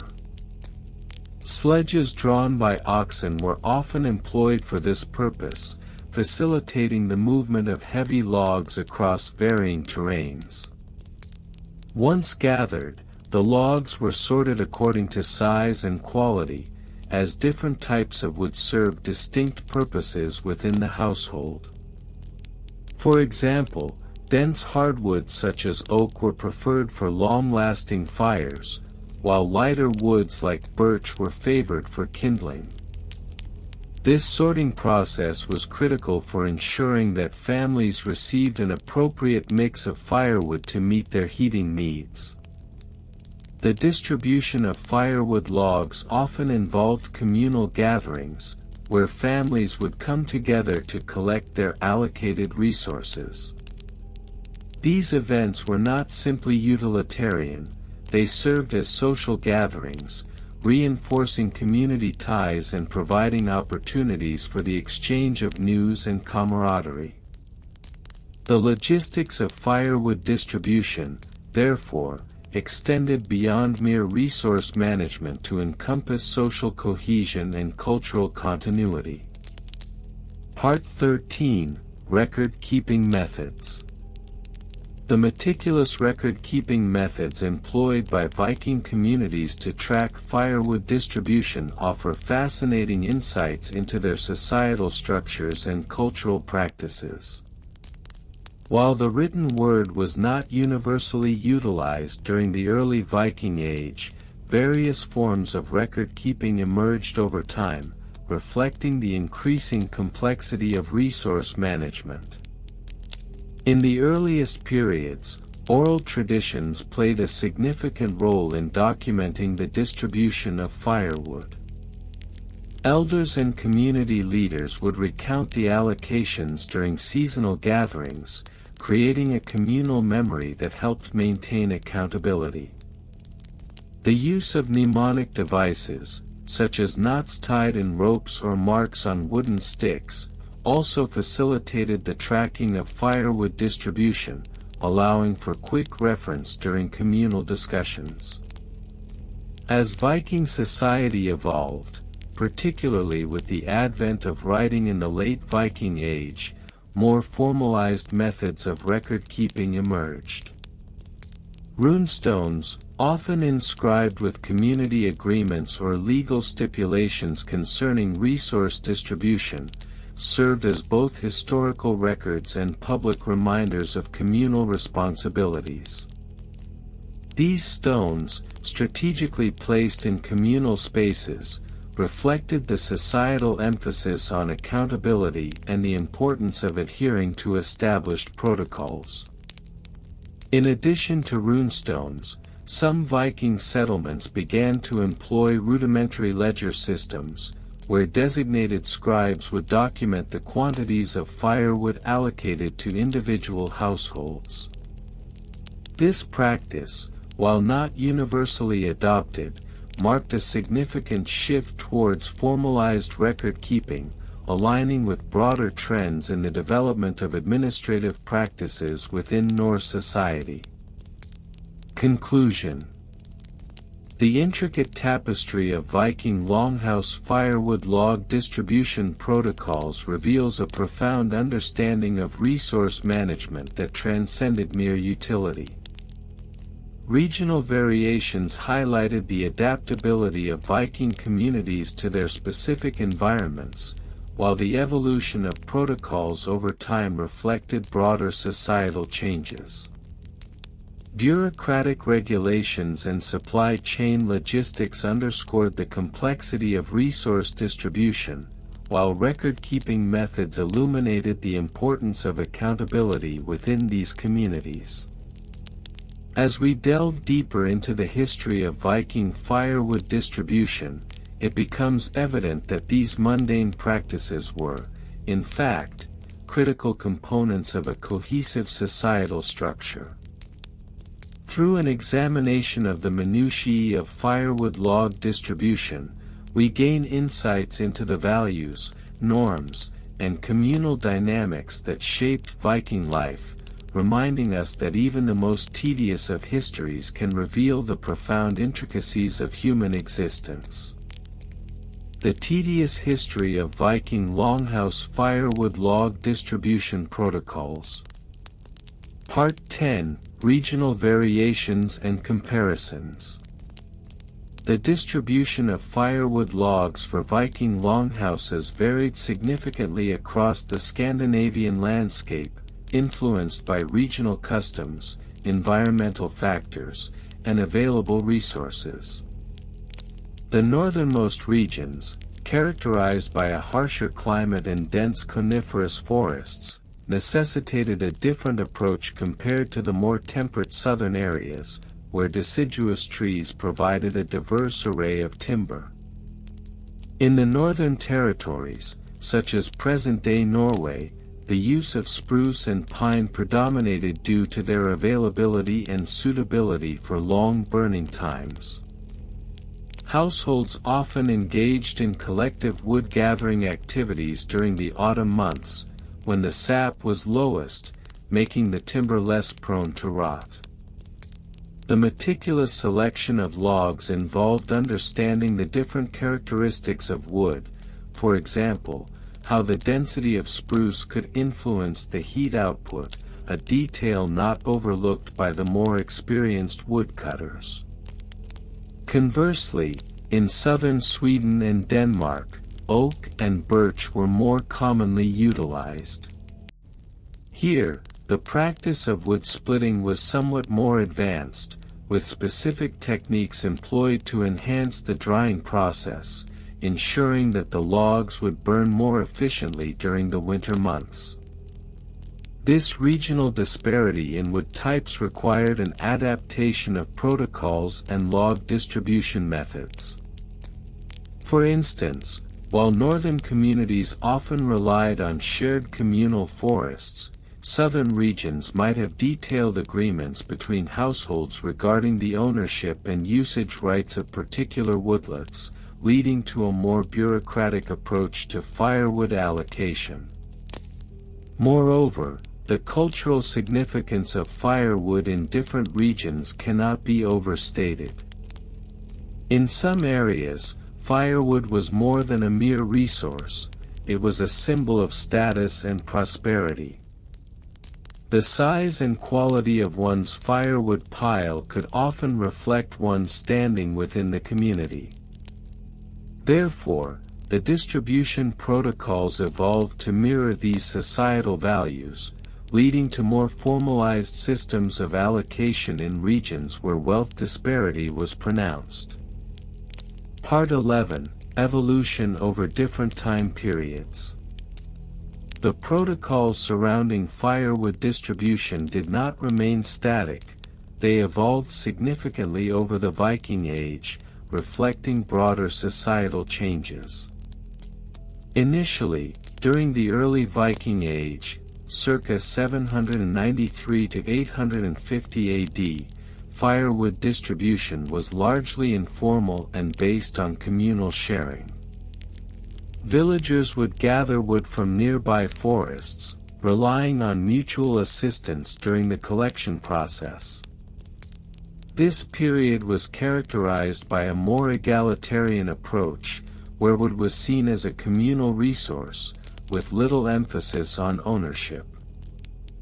As the Viking Age progressed into the late 9th and 10th centuries, the increasing complexity of society led to more structured distribution protocols. The rise of chieftains and the establishment of trading networks necessitated a more organized system. The emergence of hierarchies meant that wealthier individuals could control access to prime timber resources, leading to a shift in the dynamics of wood distribution. Consequently, detailed agreements and contracts began to appear, outlining the terms of wood sharing and distribution, often inscribed in runes on wooden tablets or in oral traditions passed down through generations. By the time of the late Viking Age, circa 1000 to 1100 AD, the advent of Christianity and the establishment of more centralized governance led to the formalization of firewood distribution protocols. Local laws began to dictate wood usage rights, with penalties for those who trespassed on communal woodlands. The Church also played a role, with ecclesiastical authorities often owning large tracts of forest land, leading to regulations that affected not only the quantity of firewood available to local populations but also the manner in which it was harvested and distributed. Part 12. Bureaucratic Regulations and Laws. The evolution of Viking Longhouse firewood distribution protocols inevitably gave rise to a series of bureaucratic regulations and laws. The establishment of regional governing bodies, often led by chieftains or local lords, resulted in a need for codified rules regarding forest management and wood distribution. These regulations were typically aimed at preventing overharvesting and promoting sustainable practices, ensuring that the forests could continue to provide resources for future generations. One notable regulation was the Forest Law, Skoglov, which stipulated the rights of individuals and communities to access and utilize timber resources. This law mandated specific boundaries for harvesting, with designated areas identified for communal use and others reserved for private ownership.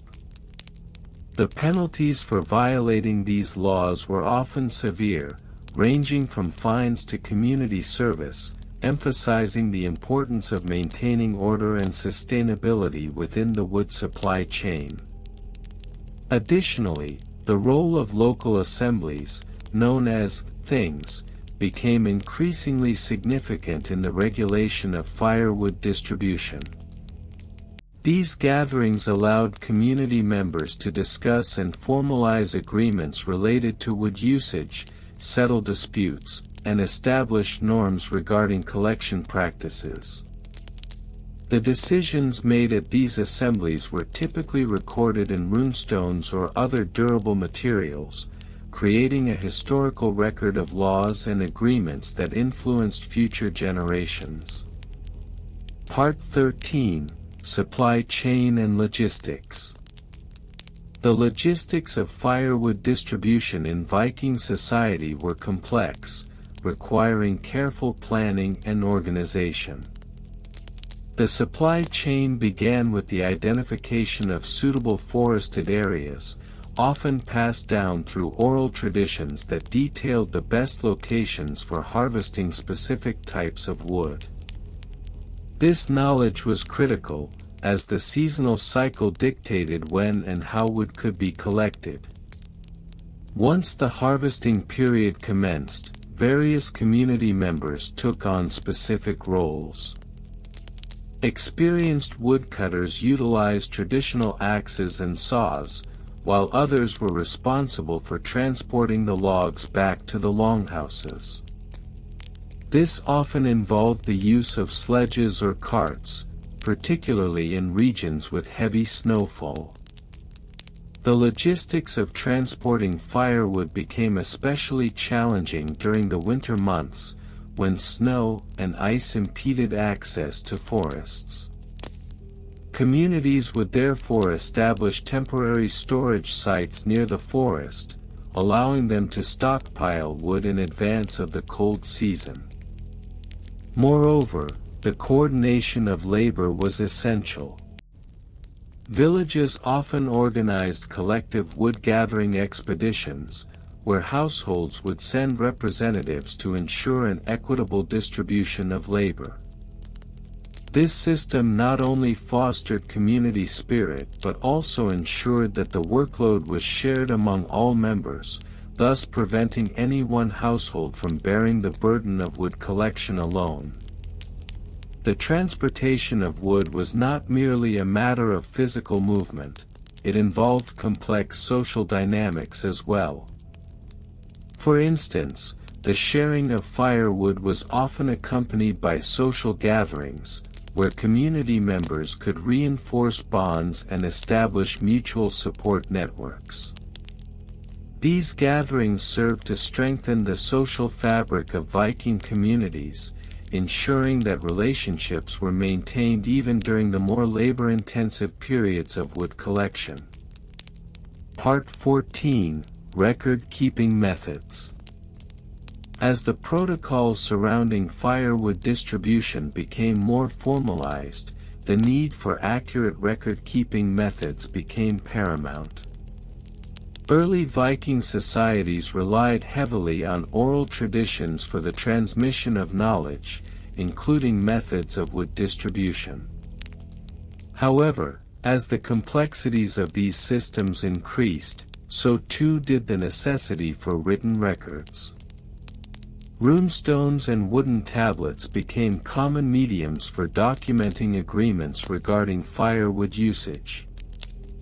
The inscriptions on these objects often included details such as the names of individuals involved, the agreed-upon quantities of wood, and the specific terms of use. This practice not only formalized the distribution protocols but also served as a historical record of community agreements and conflicts.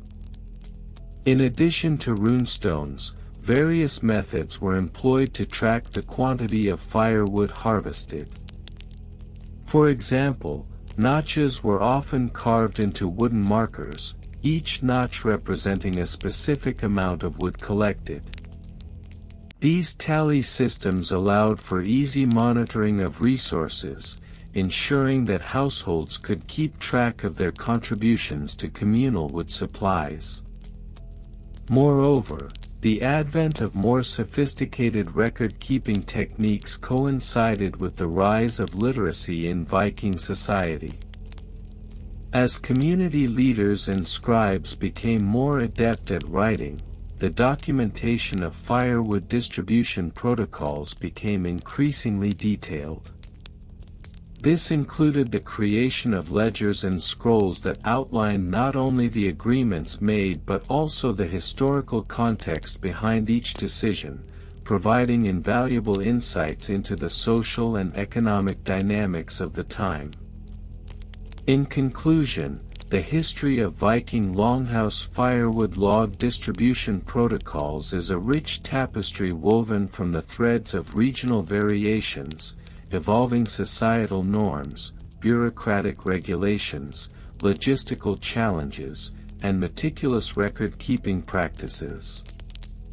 The mundane intricacies of wood collection, distribution, and documentation reveal the profound interconnectedness of community life, resource management, and cultural values within Viking society.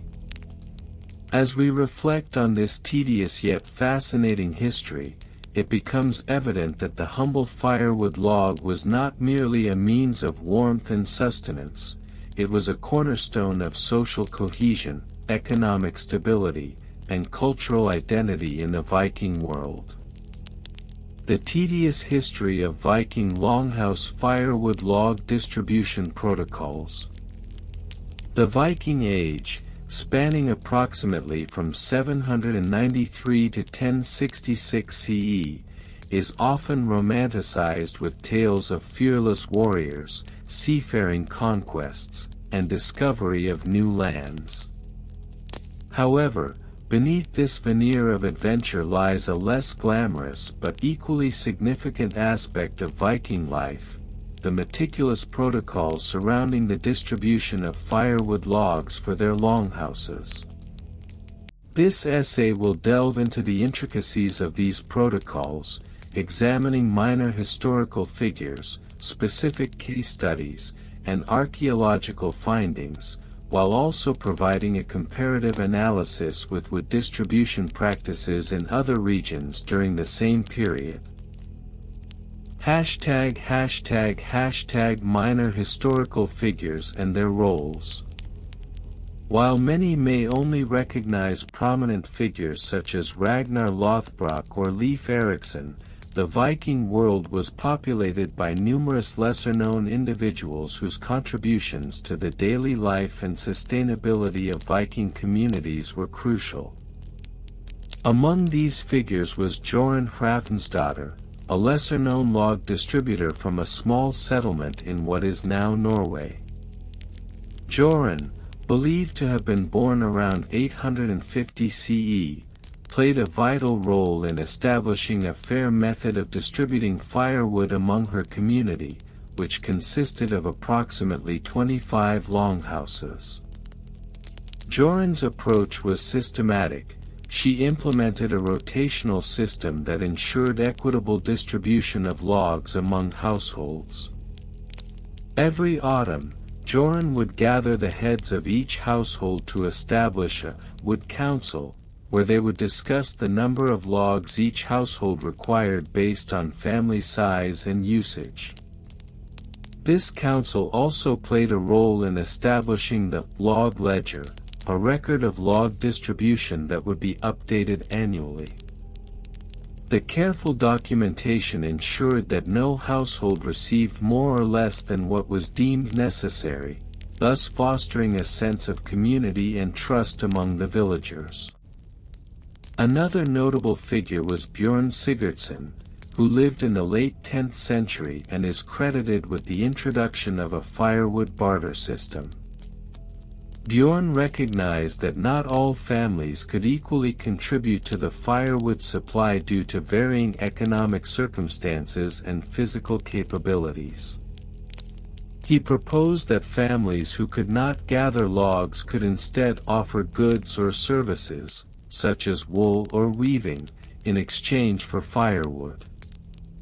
This innovation not only ensured that all families remained warm through the harsh Scandinavian winters but also bolstered the local economy by encouraging trade and cooperation. Specific case studies with dates. One of the earliest documented cases of firewood distribution protocols occurred in the year 875 CE in the settlement of Koppang, located in present-day Norway. The Koppang settlement was one of the first urban centers in Scandinavia and served as a hub for trade. Historical records indicate that a significant meeting was held in the autumn of 875, during which leaders of the settlement debated the best means of allocating firewood. The meeting resulted in the establishment of a wood tax, a system where each household was required to contribute a specific amount of logs based on their size and number of occupants. In 920 CE, another case from the settlement of Birka, located in Sweden, reveals the evolution of firewood distribution practices among Viking communities.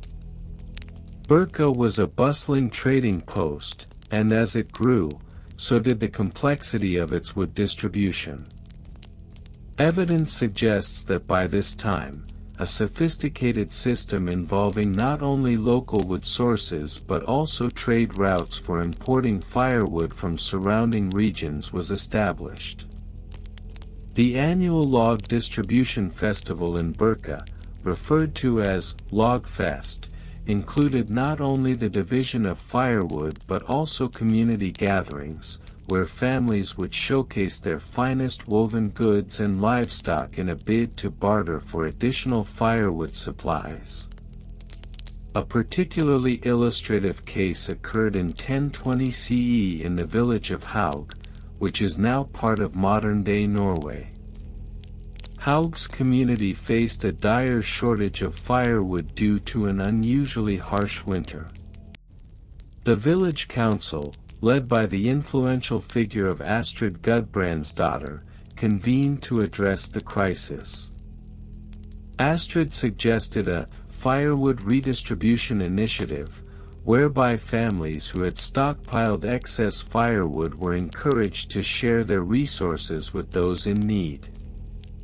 This initiative not only ensured that all families were able to stay warm but also reinforced the communal bonds that were essential for survival in the Viking Age. Comparative analysis with other regions. To fully appreciate the Viking Longhouse Firewood log distribution protocols, it is crucial to consider how these practices compare with those in other regions during the same historical period. For instance, in the Anglo-Saxon territories, firewood distribution was often managed through a system of local nobility, who had the authority to allocate resources among their vassals. This system was notably hierarchical, with upper-class families being granted preferential access to firewood supplies from communal forests. In contrast, Viking protocols, as demonstrated in the previously mentioned case studies, lean towards communal participation and egalitarian practices, thereby fostering a spirit of cooperation rather than one of subjugation. In the Mediterranean regions, particularly in the Byzantine Empire, firewood was primarily sourced from imported timber due to the scarcity of native forests.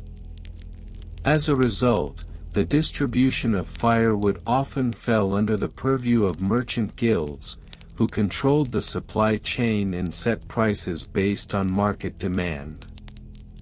This commodification of firewood stands in stark contrast to the Viking practices, where wood was often gathered locally and distributed based on need rather than economic status.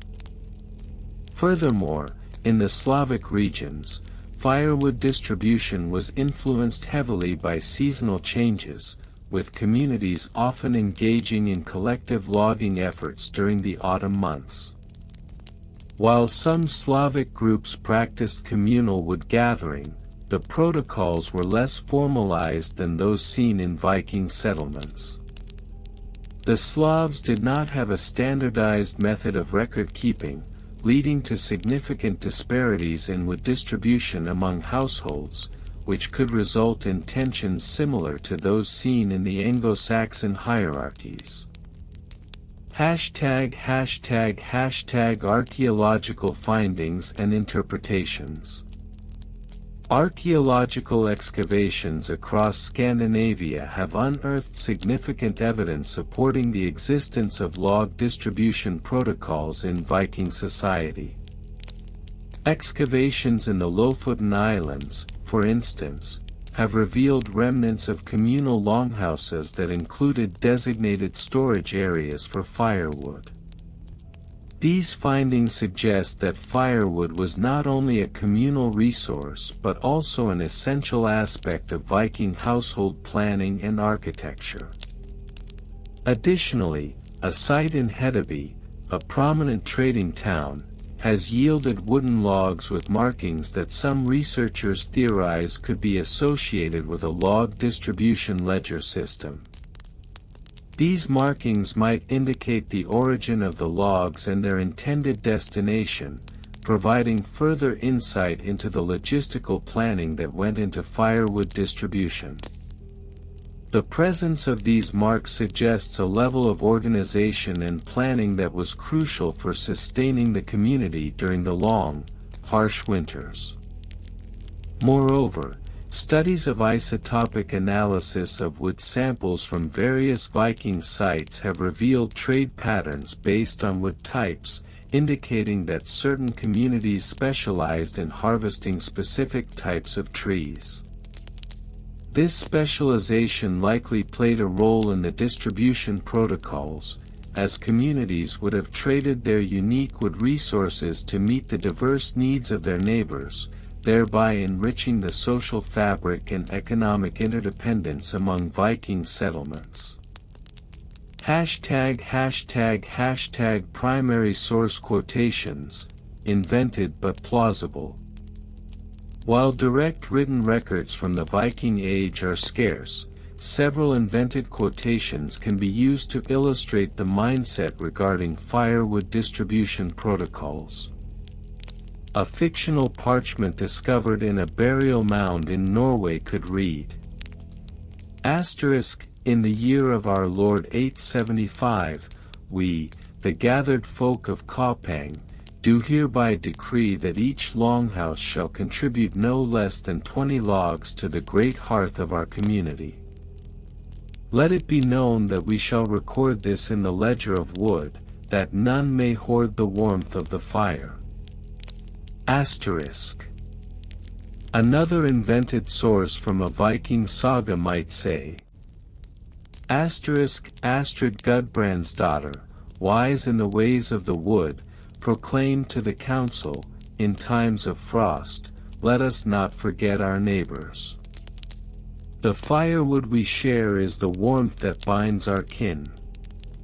Thus, the Firewood Redistribution Initiative was born. In the annals of a fictional Viking historian, one might find the following reflection. As the snows fell heavy upon the land in the year of 1020, the spirit of the Haug village shone brighter than the sun. The logs we traded were not mere timber for burning, they were the lifeblood of our fellowship, woven into the very fabric of our existence.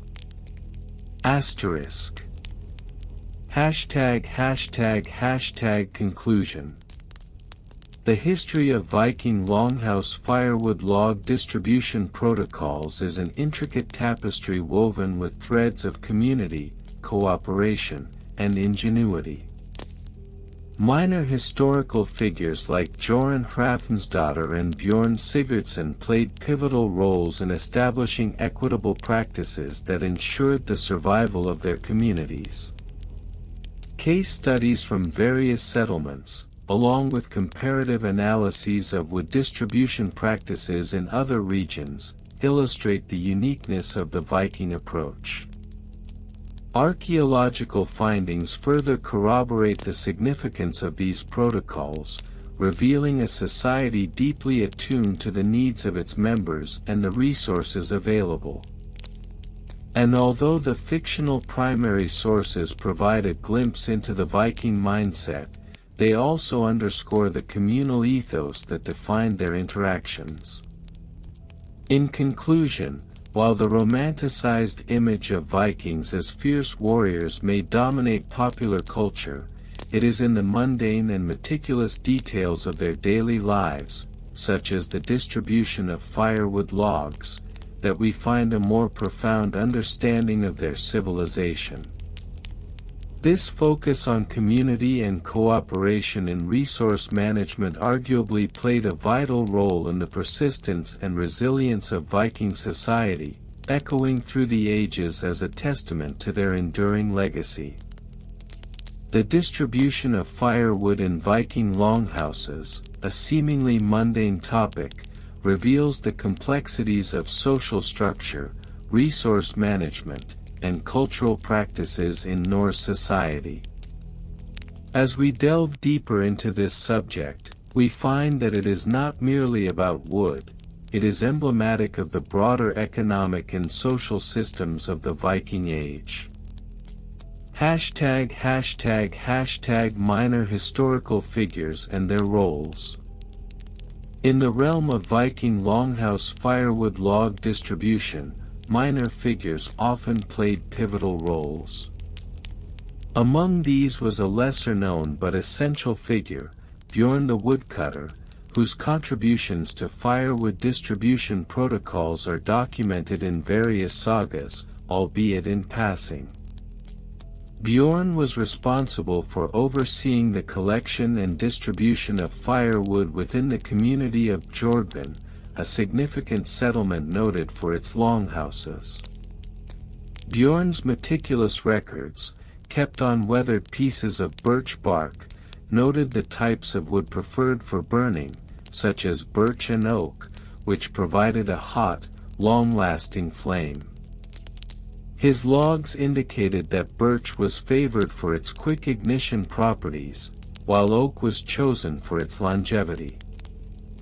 These records, although sparse, provide insight into the communal efforts to ensure that every household's firewood needs were met, especially during the harsh winters. Another minor figure of note was Astrid, the firewood allocator, whose responsibility was to ensure equitable distribution among households. Historical accounts suggest that during particularly severe winters, Astrid organized community wood-gathering expeditions, emphasizing the communal aspect of resource sharing. Her leadership was vital, as she navigated the delicate balance between individual needs and communal responsibility, often relying on the wisdom of the village elder, Gunnar the Wise, who provided counsel based on his extensive experience. ### Specific case studies with dates. One particularly illustrative case study comes from the year 964 CE in the settlement of Kaupang. Archaeological excavations revealed that this settlement had a unique system for firewood distribution, which was meticulously documented in the local runestone. This runestone, known as the Kaupang stone, detailed the allocation of firewood among the community's 15 longhouses. The inscription revealed that each household was entitled to a specific number of logs based on the size of the family and the household's needs. For instance, larger families, such as that of Leif the Bold, received 30 logs per month, while smaller families, like that of Sigrid the Weaver, received 15. The runestone also noted the dates of distribution, which were aligned with the lunar calendar, indicating that wood was typically distributed during the full moon to ensure visibility during the collection process. Local sagas recount how, during the winter of 964, a severe blizzard struck Kaupang, leading to a crisis in firewood availability. In response, the community convened a gathering at the local thing, assembly, where it was decided that the surplus wood from the Longhouse of Einar the Rich would be shared among those in need. This decision not only ensured survival during the harsh weather but also reinforced social bonds within the community. ### Comparative analysis with other regions. When comparing the firewood distribution protocols of Viking longhouses with those of contemporaneous societies, such as the Anglo-Saxons and the Franks, intriguing differences emerge. In Anglo-Saxon settlements, for instance, firewood was often managed on an individual household basis with less emphasis on communal sharing. Historical records from the 8th century indicate that Anglo-Saxon families were primarily responsible for their firewood collection, often relying on local woodlots. In contrast, the Vikings appeared to have a more communal approach, as evidenced by the practices in Kaupang and Jorgvin. While the Anglo-Saxons documented individual collection methods in texts like the Anglo-Saxon Chronicle, which described household duties in detail, the Vikings' communal ethos is reflected in their sagas and runestones, which emphasize collective responsibility. Furthermore, in comparison to the Franks, who had a more hierarchical approach to resource distribution, Viking communities exhibited a degree of egalitarianism. Frankish records from the 9th century often highlight the nobility's control over resources, whereas Viking communities operated on a model where local leaders like Bjorn the Woodcutter were accountable to their peers, indicating a more democratic structure in resource management. Archaeological findings and interpretations. Archaeological findings have played a crucial role in understanding Viking Longhouse firewood distribution protocols. Excavations at sites such as Lonseux Meadows in Newfoundland and the various longhouse sites throughout Scandinavia have unearthed evidence of wood storage practices. For instance, a study conducted in 1998 at a site in Norway revealed that firewood was often stored in designated areas adjacent to longhouses, with clear indications of how wood was stacked. Carbon dating of the wood samples indicated that the wood was collected at specific times of the year, likely in late summer and early autumn, ahead of the winter months. This suggests a level of planning and foresight in resource management that aligns with the historical accounts of communal wood-gathering expeditions led by figures like Astrid. Moreover, the analysis of charcoal remains has provided insight into the types of wood that were prevalent in different regions. For example, the presence of pine and spruce in the northern settlements indicates that these types of wood were more common in colder climates, while broadleaf species like oak were more prominent in southern regions. Primary source quotations, invented but plausible. To further flesh out the historical context of Viking Longhouse firewood distribution, we can draw upon invented yet plausible quotations that capture the essence of the time. For instance, a scribe recounting the practices of Bjorn the Woodcutter might have noted, "In the gathering of firewood, we bind our fates, for a warm hearth is the heart of the home, and to share it is to share life. Similarly, Astrid, the firewood allocator, may have asserted, in winter's grip, we stand as one, let not one household suffer while another thrives. The flame that warms one, warms all. Such quotations, while invented, reflect the communal ethos that characterized Viking society. In conclusion, the protocols surrounding firewood distribution in Viking longhouses reveal much more than mere logistics. They expose the intricate web of social relationships, resource management strategies, and cultural practices that defined Viking life. Through the lens of minor figures, case studies, comparative analyses, archaeological findings, and plausible primary sources, we come to appreciate the depth and complexity of what may initially appear as a trivial aspect of Viking daily life. The firewood log distribution protocols not only kept the hearths warm but also fostered community resilience, illustrating the significance of collective action in a time of need. Thus, the study of this topic offers invaluable insights into the very fabric of Viking society, serving as a reminder of the interconnectedness of individuals within a communal framework, even in the most mundane of tasks. And so, dear listeners, we come to the end of our soothing journey through the intricate and, at times, surprisingly tedious history of Viking Longhouse firewood log distribution protocols.